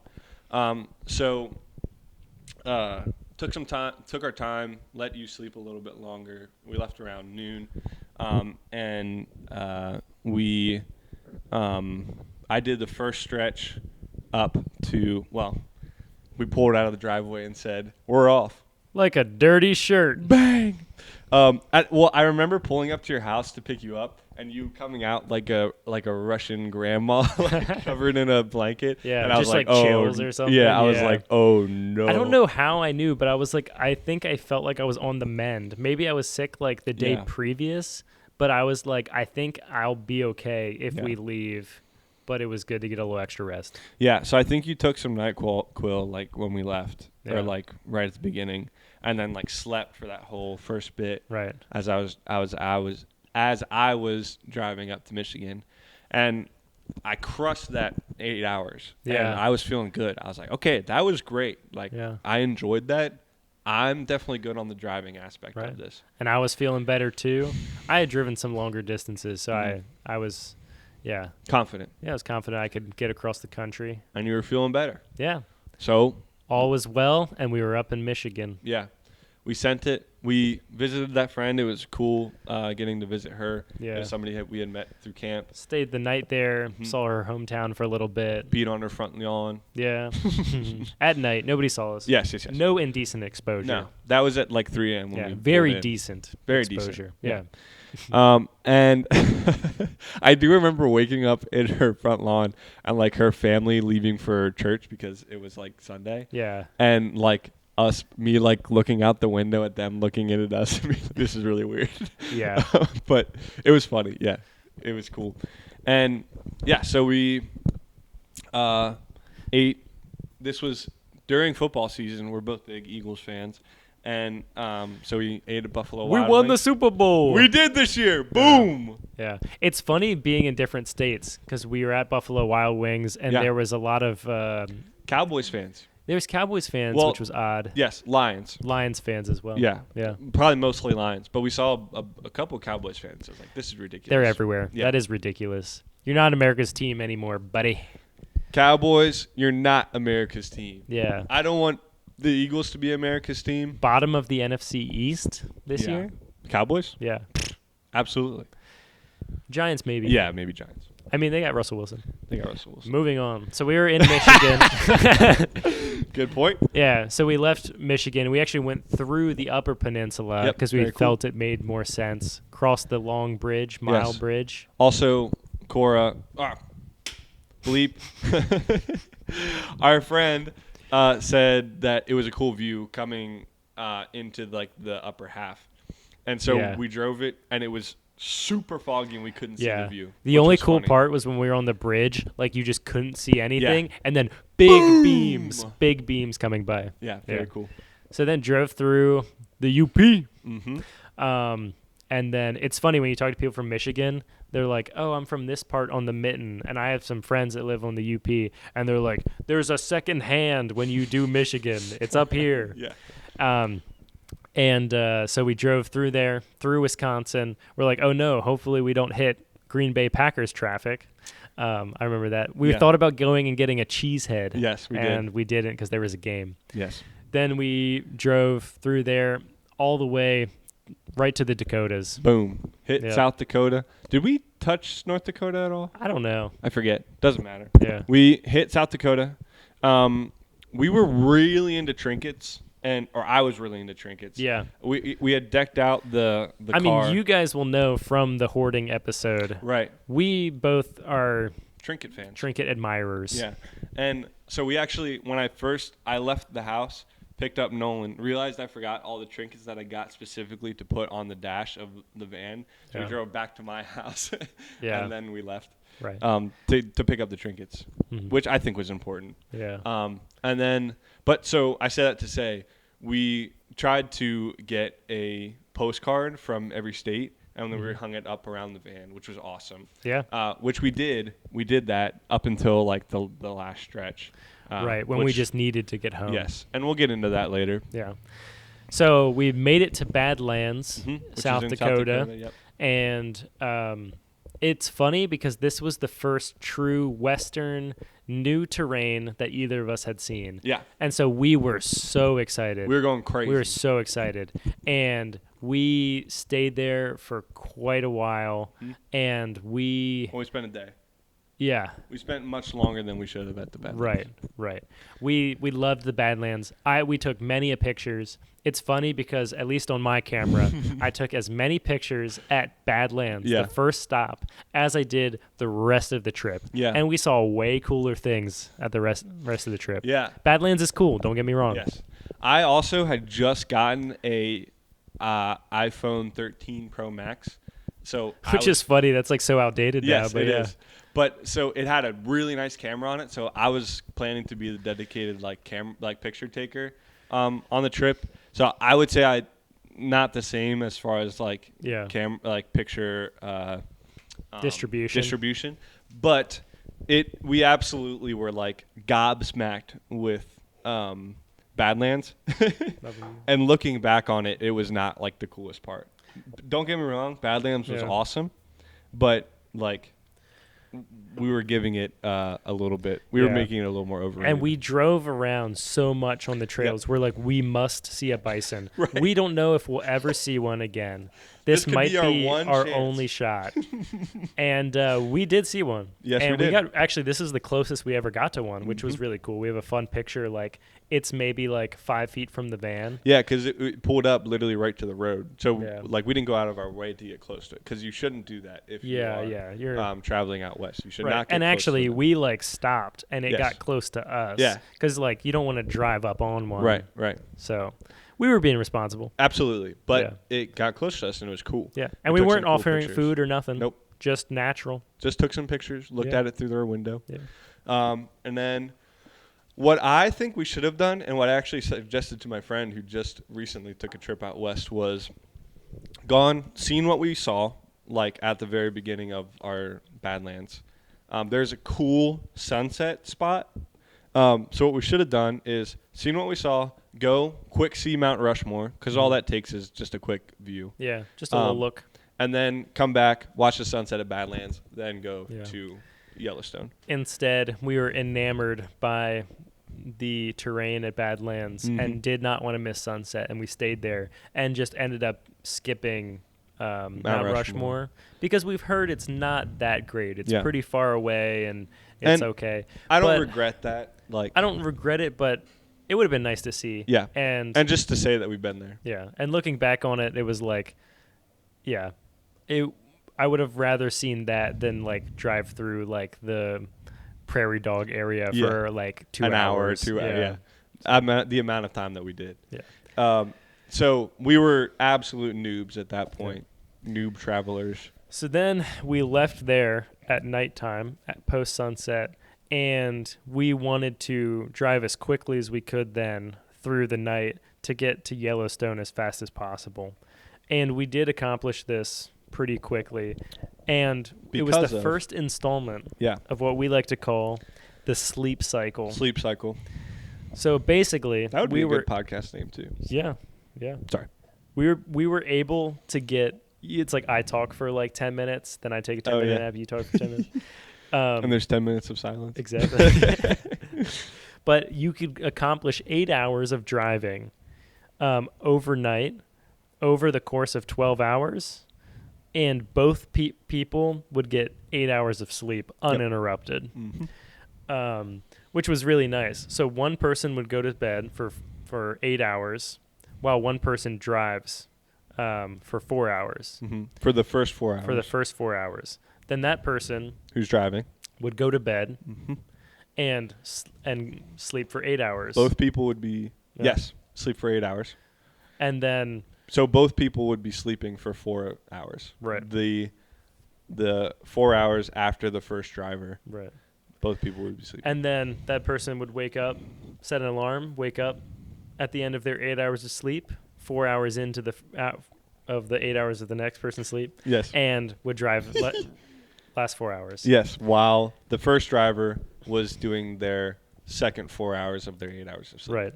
To put it more simply, one person was sleeping while the other was driving for the first 4 hours. Yeah. The second 4 hours, both people were sleeping. For the third 4 hours, one person was driving while the other slept. Yes. Anyways, you got 8 hours of uninterrupted sleep, and you've driven 8 hours over the span of 12 hours. Boom. Yeah, it worked pretty well. Maximizing time, maximizing sleep. Right. And the van pretty much lasted 4 hours on a tank of gas. Yeah, so it gave like a pretty easy way to know when to transition into the next phase when you're getting gas. It worked out really well. Yeah. So that's what we did when we had two drivers, which was the two of us. It had a big tank for gas. It actually had two. We tried to just use the one and use the other for emergencies, or if we were really trying to like stretch out a trip, go to a next stop or something, which worked really well. Yeah, and that's essentially how I drove it. Like for the next 3 years, I would pretty much just use the big tank, and then. But it did guzzle down the gas. It did, absolutely. Yeah, it was not very cost effective in that way, as we had mentioned. So, not very fuel efficient. But we made it to Yellowstone the next morning. Yeah, and I have a picture of so we had to go through Bighorn National Forest to get into Yellowstone, and there was a super cool lake like a little bit before you get into Yellowstone, and I like parked the van in like the perfect spot and got the lake and like mountains in the background. It was awesome. And my favorite part about the picture is the knowledge that Nolan is sleeping in the van while I took the picture. Yep. And yeah, I love that picture. And yeah, that's like the one I like when people are like, oh, let me see a picture of your van. There you go. Is that what you put on the Facebook Marketplace listing? No. Oh, I actually didn't list it on Facebook Marketplace. Oh, okay. I can talk about the sale of the van then later, but that's fine. Yeah. I think I made that no, I didn't. Yeah. Well, we made it to Yellowstone. Yes. And at this point, we were very excited. And we saw what we believe to be a moose for the first time from a distance. Yeah. And as you could tell by how excited we were to see the bison, we were very excited to see a moose. There's nothing like that around here, just deer. And we were taking a video of it, pictures of it. You could hear in the one video, look, oh, it's a moose. It's a moose. Our first we moose. Saw a moose. And then we like drove a little bit longer, something, and then we saw another animal up closer, and it was 100% an elk. Yeah. Or even though the one that we saw from a distance, we knew then it was an elk. Yeah. And we actually retook the video because we were embarrassed. The other one. And I deleted the video of us saying it was a moose because I was embarrassed at the time. Yeah. Looking back on it now, I wish we still had that because it would be really funny. It's just silly, just funny. Yeah. So, but there was a lot of instances like that. And like when we got into Yellowstone, there were some people that said they had seen a bear, and there was like 20 cars sitting on the side of the road waiting to see this bear and its cub. And we waited for a while because we were really itching to see a bear. And it was like we were planning to spend 4 days in Yellowstone. And we're like, oh, we just got here and there's already a bear sighting. We'll see one. Yeah. And so we like left pretty early on. Never saw a bear. Never saw a bear. Yeah. Very unfortunate. I still have never seen a wild bear in real life, which is really sad. Yeah. Not even like a black bear here. Wow. Same with moose. That's a little bit more elusive. So, but yeah, we never got to see a moose. We never got to see a bear on that. We saw some coyotes, saw some foxes, right? Saw some cool birds, saw some elk, saw a lot of bison. What was cool was when we went to the mud pits, we were kind of off by ourselves because there was a big group that was there, and they were all together. And when we went, we walked to like a certain part of the mud pits by ourselves, and we were like feeling kind of alone and like looking at the one thing, and we heard an elk call. I don't know if you remember that, and it was like piercing and like it was very haunting. And I was like, wow, I know that's an elk call, but that's sick and like kind of scary. Yeah. But it was cool. Yeah. So then Yellowstone was probably my favorite part, like overall of the whole trip. Yeah. I think Yellowstone's awesome. Very I'd love pretty. And there was even a part that was closed because we were a little late in the season. So it'd be great to see that. I'd love to spend a longer amount of time there. Yeah. At some point in my life. Yeah. It was wonderful. And we left, and then we drove out at nighttime from Yellowstone, I think. Well, I don't know. Maybe it was when we were arriving to Yellowstone. Was it nighttime? I just remember. We arrived to Yellowstone in the morning. Yeah. And we left. I just remember we left sometime during the day because we went through Grand Tetons, like right after coming. Well, I remember in Wyoming, it was some of the best stars I had ever seen. Because I remember you were sleeping. Yes. I think we had just got into Wyoming or something. I think what we did was we drove out of Yellowstone and like maybe got to the Tetons and then slept and then woke up and drove from the Tetons down. Yeah. I don't know. But I remember laying next to the van and be like, these stars are incredible. So there's just so little light there. It's really amazing if you get the chance to go out. So then we went down south from there. We wanted to pick up one of our friends. I think I remember when that was. I think it was when we were going into Wyoming, like the first bit of Wyoming, because Yellowstone's in like the last third of it. Right. And I was, so it was probably like when we first got into Wyoming, we slept together. And then I did the last stretch getting into Yellowstone. Yeah. So I think it would have been when because we were doing that last stretch in the morning. Oh, right. So it would have been that night. Yeah. Going into it. Yeah. Because we came from Yellowstone through the Grand Tetons. Didn't spend much time in the Grand Tetons. We drove to like some of like the lookout like spots where you can see the big picture of it. The famous Kanye West album cover. Saw that spot. Right. And a lot was closed there as well. Yeah. Just like we said, it was like, going into mid-October at this point. Mm-hmm. So I also think a lot of the draw of Tetons is hiking, and we weren't really looking and doing much hiking on the trip. Because we were in such a time constraint. And we were mostly trying to I'd love to go to all these spots again at some point in my life and spend more time hiking and being in each spot. Yeah, and seeing less of the, pull-off picture spots. Mm-hmm. So and more actually getting in there. Yeah. So maybe we would see more wildlife if we did that. Yeah. So then from Tetons, we went to pick up our buddy who was doing the back half of the trip with us in Salt Lake City, Utah. We were going from Tetons straight to there. It was about a 4-hour drive, and this was my stretch. And this was the worst driving that I did on the trip because it was pouring down rain, super windy, and we had this giant line of tractor trailers. And so I was like white knuckling it for the whole time, and I was very scared. But we made it to Salt Lake City, Utah. I was absolutely cooked. So like what we wanted to do was go to In-N-Out as soon as we got Josh. So we picked him up at the airport, which was a fiasco. I think we drove through there a couple times. Yeah, because they're like, no sitting here and you waiting. can't sit Like at all. he just texted us. He's 2 minutes away. And they're No, like, get out of here. yeah. So we went through again.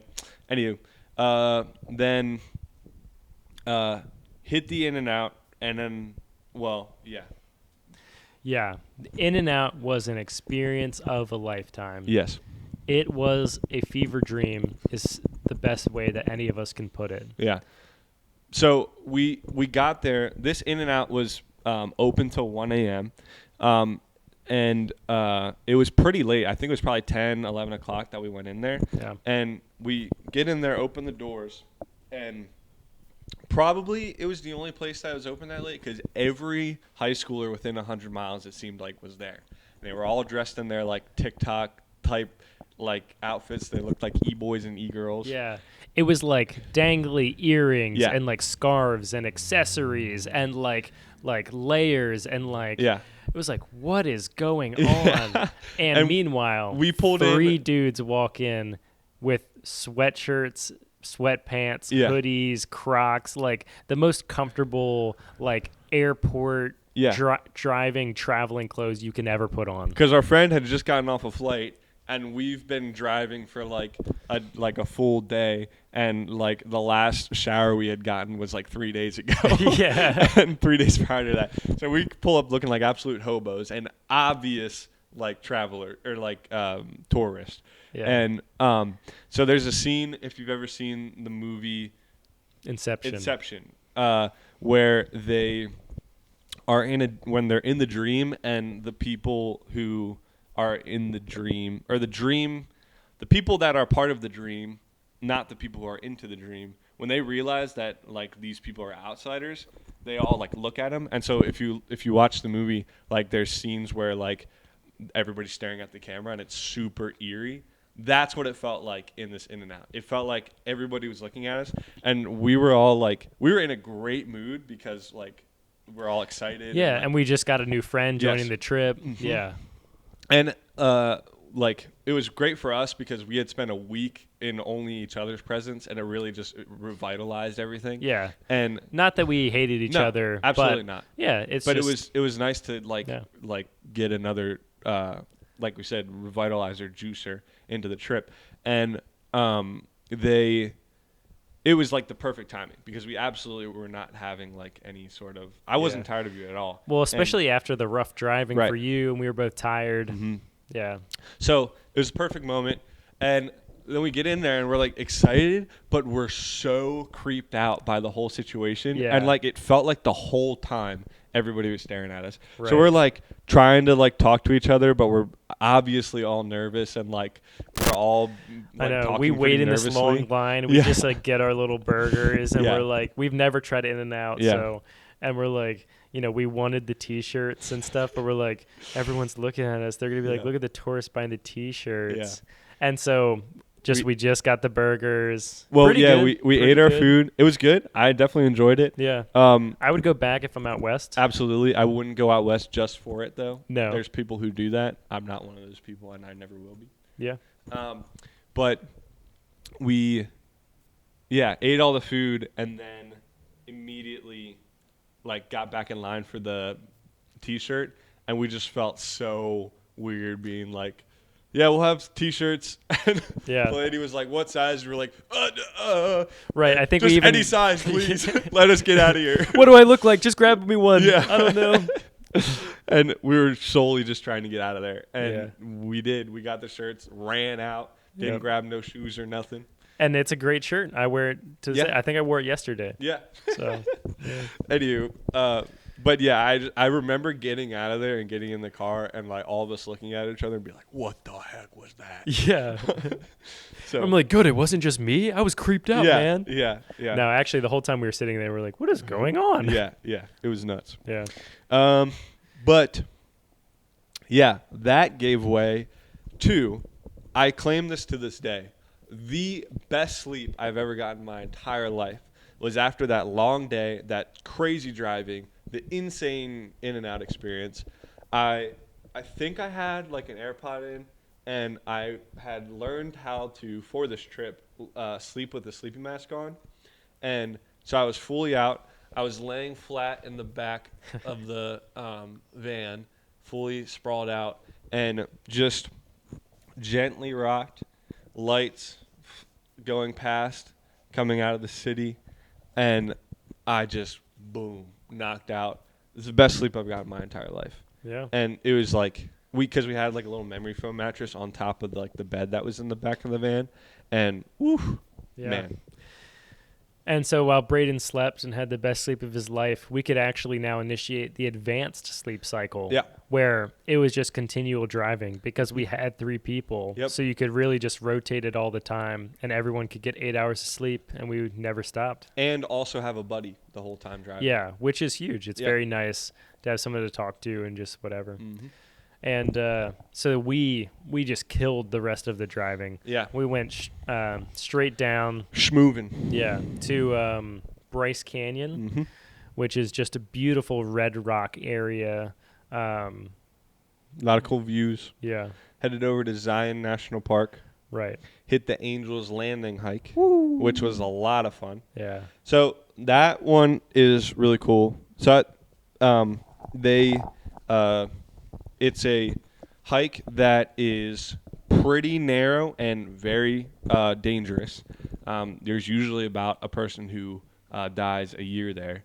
I don't know if it's still that bad, but it Right. was kind of that bad up until that point. and you can you can kind of tell why. It's very Yeah. steep, and there's just like a little bit of like a little chain, that kind of guides your way up, and that's kind of all you Sometimes. have to hold on to. Yeah. And sometimes it's not even there. Yeah. And I mean, it's not that bad. It's not like Right. you have to rock climb any of it. Mhm. But I really loved this hike. I mean, it's one of the more iconic hikes. Yeah. It was very cool view, and it's like very surreal to be walking the only person one way and to see down both sides. Yeah. At some points, which is really cool. It was safe, but absolutely had danger involved. And Yeah. like totally could have been terrible. Yeah, it's the one time that it's the one time that I'm truly following all of the safety precautions that they recommend. Yeah. Where it's like, don't cross this line, Right, don't do right, this. right. I'm like, yeah, I won't, Right. because like sometimes like the barrier's here, Yeah. but you're like the good view's out there, Right. And it's like I'm just gonna go there because it's like flat and there's like nothing wrong with that part. Right. It's like you're just trying to keep me from the good view, park ranger. But this one for sure, I was like, no, I will stay right here holding onto this chain. Absolutely. And just to paint the picture a little bit more, it's kind of like a 15-20 minute hike up to where the like hairy bit starts. And then on the hairy bit, it's like single file line that you can like get through these areas, and then like a little bit of space where like a bunch of people can stand. Right. Little pockets where you Yeah. can get like 30, 40 people Mhm. max.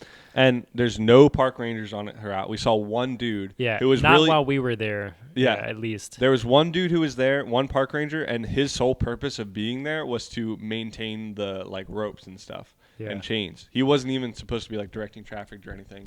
But Which is because- funny Yeah. because then the traffic directing is left up to just the hikers. And everybody wants to get up to the top Yeah. and see the site.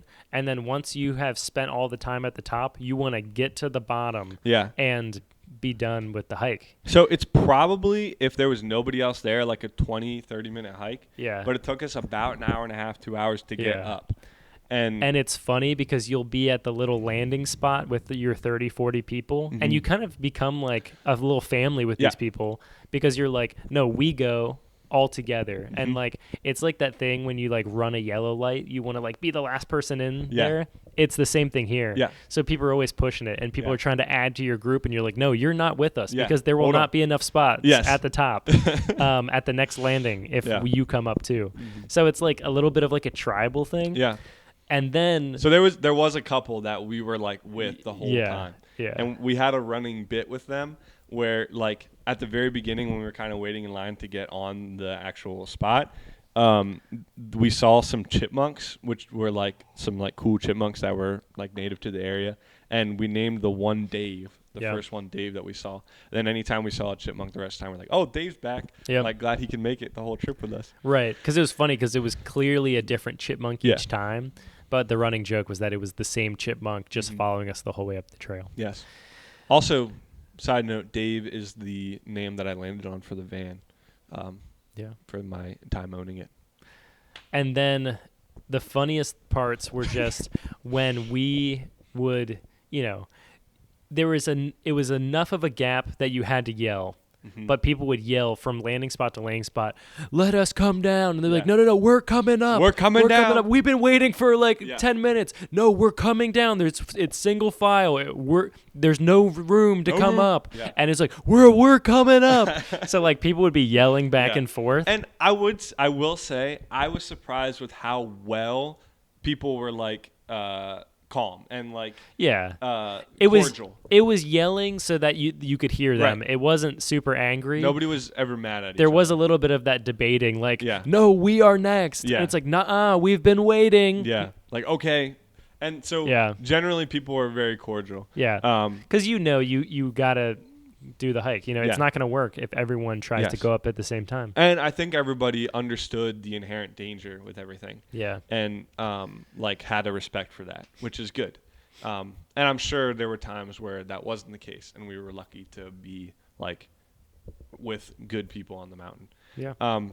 So which gave way to my favorite moment of the funniest moment. I shouldn't say my favorite moment. The funniest moment of the entire trip for me was we were on a particularly tough section. We had just been waiting for a long time, and we were there with this other couple and the three of us, and we're going up. We're all being very careful. Like, we had been talking and joking and like having a good time up until this moment, but we were all silent because like this was a section that we had to focus on. And we're doing this, and we hear from above, hey, we got like 30 people coming down. And the guy that we were with, there was a second of silence where everybody was like, oh, like, do I try and go down? Do I like yell back no or whatever? And then out of the silence, the voice of the fella that we were with just goes, yeah, can you tell him to screw off? And the entire mountain just kind of like burst out laughing. Yeah. And like everybody understood the situation and was like, yeah, that's kind of how we all feel at this moment. And it was just, It was perfect. It was funny. Yeah. And I will bleep the word that I said to give you the more like how it felt or like the authenticity. I didn't say the actual word. Yeah. But yeah. Anyway. But no, great hike. Gorgeous view. Another couple that we were kind of around on the way up got couple engaged times, at the top. Yeah. And it was the first Australian person I've ever met in real life. Wow. Yeah. Yeah. And only. I have not seen one since. Very fun. Proof of Aussies. Yeah. Yeah. Confirmed. Aussies confirmed. Yeah. And so it was actually fun. Then the joke on the way down, and I actually feel like it did get us down faster. Oh, it did. We were like, they just got engaged. Like, they're trying to like get out of here. Yeah. Not like in that way, but like it's like they're trying to celebrate. Yeah. Like they got to go get cell service so they could call their family. And like people were like, oh yeah, okay, then go ahead. Yeah. And then we're like, we're with them. Yeah, yeah. And they were like, for some reason, they're like, yeah, they're with us. Yeah, it was awesome. So we got down pretty quick. Yeah, we got down like 20, 30 minutes. It which was nice. fun because then we got to do the Narrows. Yeah. Which like we just did a small portion. Right. The water was pretty high, very cold, murky. It was so funny too because you had people going past in full wetsuits and like gear with like the walking sticks and everything. Yeah. And the three of us are walking past. Me and Josh had I think we said it before, yeah. Me and Josh had Crocs on and shorts, and I think you had sneakers on, but you yeah, were wet also in shoes shorts. maybe, yeah. And it was so funny. We Yeah. were like the dichotomy of like the people who Very were doing unprepared. Yeah. We're just here to like sightsee and dip our toes in the water. Right. So, but yeah, cool park. We were blessed with good parking as well. Yes. If you go to Zion, you got to go bright and early in the morning. We were like an hour late for the park opening, Mm-hmm. and it was just a miracle that a spot opened up where it did, and we were like midway in the park. We still had to walk because they have little bus stations through Yeah. it, but So worked out. Zion is famous for like the tunnels coming into it and like the view that you see when you come out of the tunnel, and then also the road that goes through it. But it's pretty narrow, and like we happened to be pulling in right as somebody pulled out of a spot, and we quick got in, which was also like parallel parking. That van was Yeah. but we did it. right on the cliffside too. Yeah.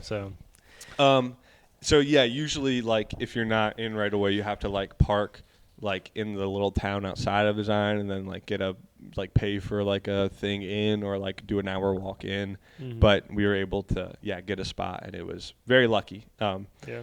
So yes, that's absolutely iconic. If you get the chance to go to Zion, it's totally worth it. Mhm. That was also one of my favorite parts. Yeah. So after Zion, We went to Grand Canyon. And we went to the North Ridge. So from what I've heard, not as cool, but still very beautiful.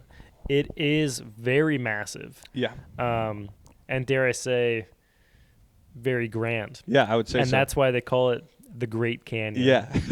And that was the joke we had Yeah. made many a times there. It would be very funny to like see someone taking pictures like a tourist, and you'd like lean up, like not, just Near beside them, them, yeah. like on the railing, and be like, wow.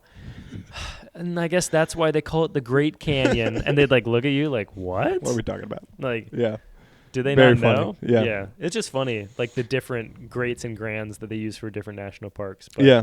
yeah. Unfortunately, it was super windy, Yeah. and they closed the rest of the park, so we only got to see one view. Well, Um, yeah. Also, it was winning because of the storm that was kind of hitting the lower or the south of the United States, southwest, that we hit in the next stage of our journey, right. which was after Grand Canyon. We went to Yeah. So we're in Arizona, yeah. which, like, from what I was told, always supposed to be hot. It was Yeah. snowing, It was snowing. which was crazy. Mhm. We stopped in Mesa Verde, which was kind of like an old dwelling, historical, fun, in-the-wall place. Yeah, and Snowing there. yes, we also stopped at the Horseshoe Bend. Horseshoe Bend, that's what it was, Yeah. which was cool. And we hit both of those because what we wanted to do was go to Colorado or the Rocky National Park Mhm. and see the Rockies. But they were closed for the week because of this giant snowstorm that's coming through. So we're like, well, let's hit these other ones. That'll be pretty cool. And so we hit those. And Mesa Verde is like this mountain that or it's not a mountain, but like a bigger hill that goes up, and then you can see into these like canyons where like ancient people like built into the side of cliffs and stuff, and it was super cool. Yeah. But so as we're going up, it's like starting to snow, and we're like, ooh, we better get down off this Yeah, hill. it's starting to get slightly slippery because Because- the elevation's high. So Yeah. we're like, let's get out of here. And like we said, we're only 2 weeks into driving this van. Yeah. Neither of us have like driven a van like this before, and so we have zero idea how it's going to handle the snow. Yeah. The van was had a 3-speed automatic transmission, Two-wheel and drive and was two-wheel rear drive. One, big, girthy vehicle. Too big for its own components. Yeah. And so the fact that we had gotten to this point was insane. So in our experience traveling brains and like how smart we are, we decided, well, after the Horseshoe Bend and Mesa Verde, Yeah. we're going to drive through the north of Colorado because even if we can't get into the park, we at least Yeah. want to see I the still want to mountains. see Colorado. Yeah. It's like I hear good things. Yeah. So, As a snowstorm's rolling through. yeah. So we're driving through, and the altitude's going up and up, and we're seeing these beautiful mountains, and it was a gorgeous view. It was awesome. And then it starts to flurry, and we're like, oh wow, the snow laying on these pine trees, it's even more beautiful. Beautiful. And then it starts to lay on the road, and we're like, and we're still going up in elevation. Yeah. And then it starts to get thick on the road. Yeah. And we're like, oh, it's a little bit slippery. And like not even 5 minutes later, it's like full windshield wipers, like snow wind. Like, yeah, blizzard conditions where it's like hard to see. Yeah. It wasn't windy, but it was snowing. And it was laying on thick. Yeah. And we, at this point, had probably reached the apex or somewhere close to it. In our infinite wisdom, we didn't think about the fact that, Rocky National Park is closed because of the giant snowstorm. If we drive past Rocky National Park, it's going to be snowing. Yeah, I know. At least I didn't think about that. So, yeah, we didn't. We were rose-colored glasses by the thought of Colorado. Yeah. And so at this point, me and Josh had kind of taken over the driving shifts, and it was scary. This was the scariest roads I had ever been on. Like, low visibility, super slippery, in a vehicle unfit to be on the roads we were on. On a mountain. Yeah. With, going along a mountain pass. And if you were to lose control, your two options were rock wall, which would do lots of damage to the vehicle. The other option was small guardrail and cliffside, which would do far more damage to the vehicle and to us. So we were pretty petrified. Yeah. Every once in a while, there was like a bit of a shoulder. Yeah. Which was nice. So we were, at least me, white knuckling the steering wheel and pumping the brakes. Yep. And really trying to keep it slow so that we don't pick up speed and lose control going downhill at this point now, and hit either the rock wall or the guardrail. And even at one point, we did slip a little bit, going 2 miles an hour, and hit a little snowbank on the side of the road. We were very lucky to find a shoulder at just the right time. Yeah. Lucky. Right. Yeah. And then the only real reason we got out was because a snowplow came by not 5-10 minutes later and hooked chains on the back of us and drug us out. Yeah. Our spirits were okay at that point. We were all obviously nervous. But when we pulled off to the side of the road, we quick hopped out, wrote our names in the sand or in the snow with P. Yeah. And we're kind of sitting there thinking about what we needed to do. And then, this snowplow came out of nowhere and yanked us out with some chains. So we tried our best then to follow the snowplow because it's plowed roads. Yes. And that thing was cooking. Yeah. We stood no chance. At this point, I kind of went and ended up getting to sleep, which was nice.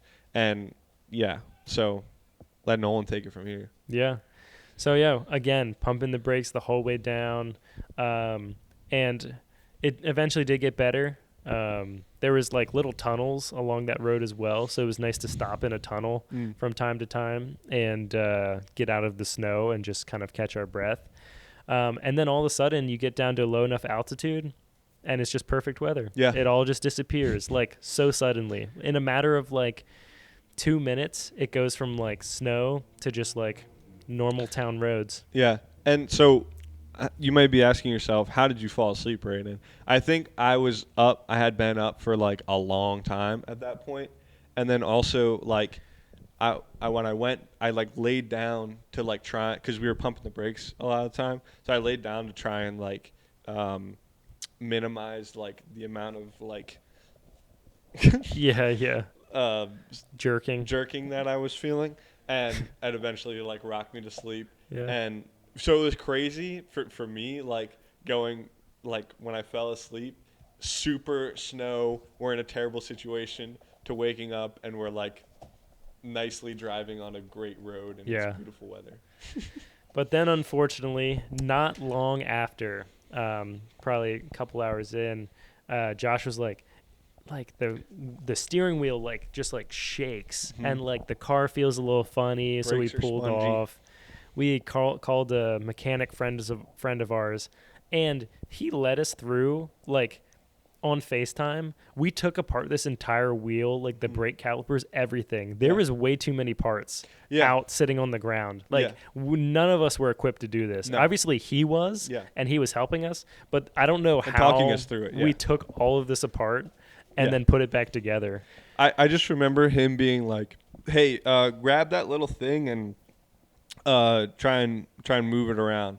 And we did, and like it like moved a good bit, which it was our wheel bearing. Yeah. He's like, yeah, that's not supposed to move at all. And we were like, oh. So like, We're what in do we trouble. do? He's like, get it fixed? Yeah.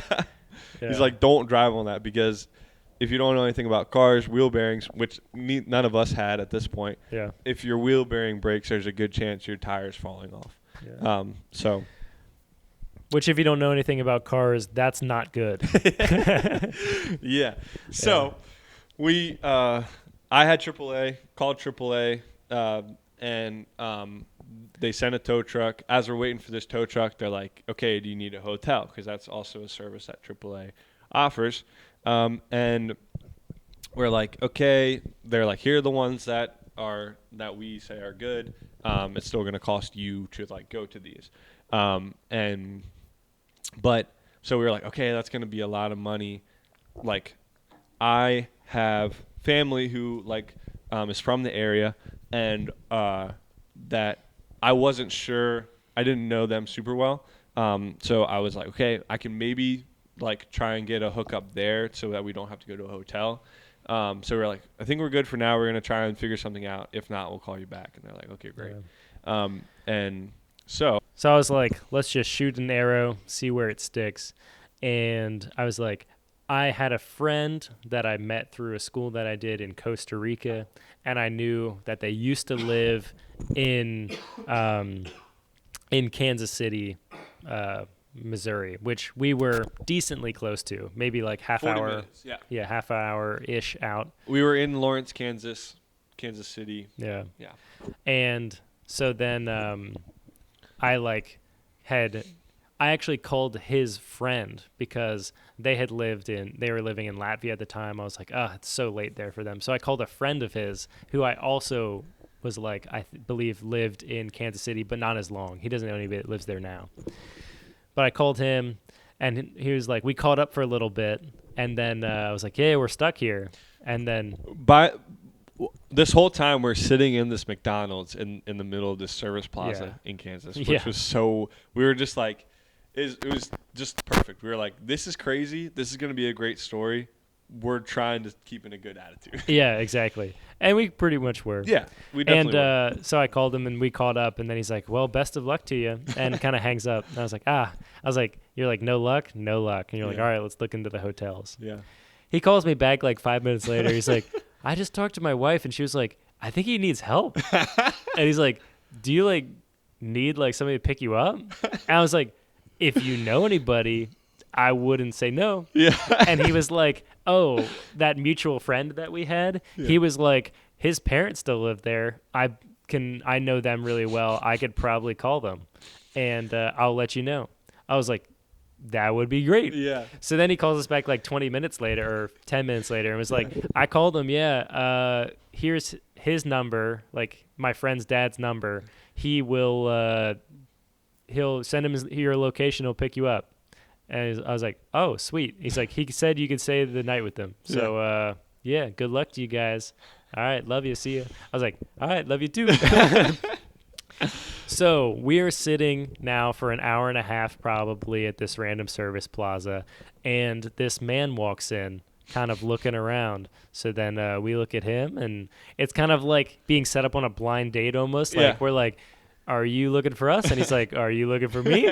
And we're like, yeah. So then we introduce ourselves, whatever. And I'm like, hey, I know you don't know me, but I know your son from here and there. And he's like, that's so cool. We talked for a minute. We could kind of, I think, both tell that we were like feeling each other out. Like, yeah. Are we going to kill each other?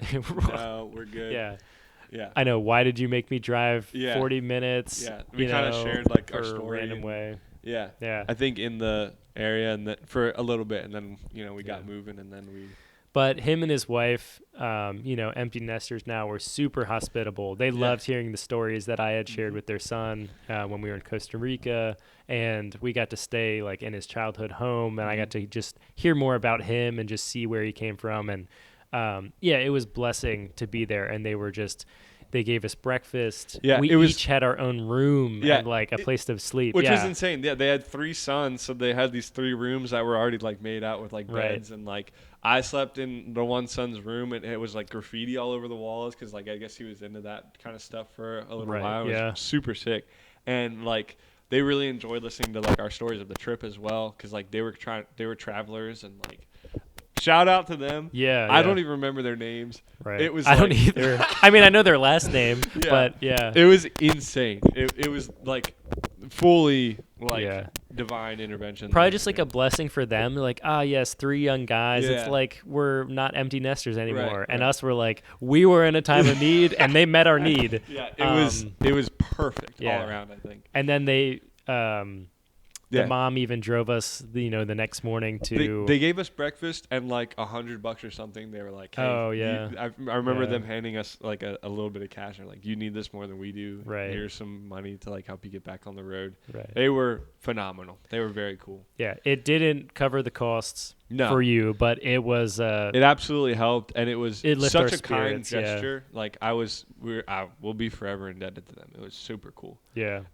So if they ever break down in Pennsylvania, we got them. Yeah, it didn't cover the brakes, but it absolutely like them, or the brakes and the rotors and the wheel bearings. But it absolutely saved us a ton of money from like having to get hotel and like breakfast and whatnot. But so it was funny too. We actually had to get because we needed to get back in time for a wedding, and so we on the way over, like because we're driving in like pretty early in the morning because the wife had a meeting actually in Lawrence that morning, and so we were on the way in, and I called the place that we had gotten it towed to, and they were like, yeah, we're not going to be able to get you in unless or like, yeah, we can get you in 2 weeks. And we're like, that's not going to cut it. So we got there. They kind of told us more about like what was probably going on. And like, then we got it to, we were able to take it to a different place. That could do it sooner and hopefully get us back on the road that day, which they were able to for a price. Yes. It was a little bit heftier, and it was like a more of a chain like place. And so we had to get it towed back over there again. And because this was 2021, there was still some lingering like COVID laws. So only I could be in the tow pickup, the tow truck to get it to the next place. So like I took it there and like got it in, and like they took it in. I was just sitting there by myself in the auto shop. Yeah, which was funny because then on the flip side, Josh and I were like, yes, we are now stranded without any vehicle in this random city in Kansas. And so Lawrence, Kansas is right outside of like Kansas University. And so it was like a college town, and it was a nice town for sure. Yeah. But it was funny that they were just like walking 2 miles in a random city in Kansas. Yeah, it was fun. It was a very cute town. So it was a nice walk, not too bad. But it was just a funny and surreal moment to look back on. Absolutely. So we got her back on the road. Yeah, so we were off the road at probably like 6 o'clock, and we were 6 p.m. the night before, 7-ish. And because I remember because the sun was kind of setting as the tow truck was pulling up, and like we have pictures of that. And then we were back on the road by 1 p.m. the following day. Which was awesome. And like, definitely in very high spirits because of how everything worked out. And like, so we absolutely killed the last stretch of driving. We literally drove straight home. Yeah. Not even time for a postcard. Yeah. None of us even like the van was going for that amount of time straight. Like there was no time where all 3 of us were sleeping in that last stretch, which was pretty cool. And we got a lot of driving done. Yeah. Yeah, and got home and unpacked, and we lived to tell the tale, and we're better friends because of it. Absolutely.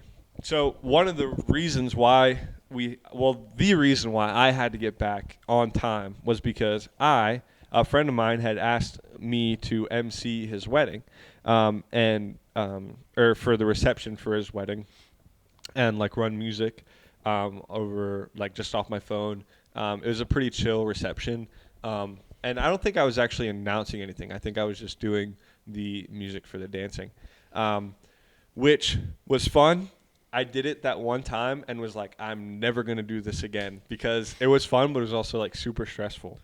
But since then, I've done it for like 3 or 4 of my friends' weddings. Yeah. I did it for your wedding. Yeah, Me and a friend of mine did it for your wedding, or a friend of ours. And recently, me and you did it for a friend of ours' wedding. Yeah. Somebody that we had met through camp. Yeah. And so we talked about this before on one of our episodes. I think the first episode. Yeah. But since this is the pilot, we'll go over it again. We were given a mic. We had this a wireless microphone that we were using for the emceeing bit and announcing and everything like that. And it was going to be used for the speeches by the best man and maid of honor.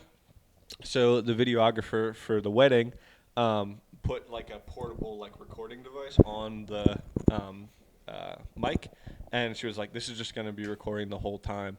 And we were like, "Oh, Oh. is it?" Don't we're tempt like, us. Like podcast. This is a podcast. Let's say some funny Yeah. things into the microphone. Yeah. Also, like on the trip out west in 2021, we said a bunch of times like, "Oh, like we should like do podcast episodes, Right. or like we should record a podcast." Or like we would have a deep, funny, thought-provoking conversation. We'd be like, that would have made a good podcast. Yeah, yeah. So, anywho, now fast forward 2025, we're doing this wedding, and like we have this recording mic, and so we're like, hee, this is the podcast. We're doing this. If we can ever get our hands on that audio, it'd be kind of funny. Oh, true. We should send a text to the friend of ours that got married and see if we can get our hands on that. But then we were like, ooh, we should like do this, or we're recording this podcast. It's funny. And then we were like, I'm working at this camp a little bit part-time. They absolutely have the like equipment that it would take to run a podcast or like record a podcast. And we should absolutely try it and see if we have the chops for it. Right. So episode 1 and 2 happened. Yep. And we're off. Yeah. And now we're on episode 4 and we're going to stick it out. Yeah. We're going to try to. And that is why, long story long, Yeah. we are the Dirty Shirt Pod. The Dirty Shirt Pod. Here we are. Yep. We're off. Yeah. Like a dirty shirt. Exactly. Um, And we'll see you next time. Yeah, so we're probably going to cut this into 2 parts, and this will probably be the longest episode that we have ever. We'll see you next time. Do your laundry. Do your laundry.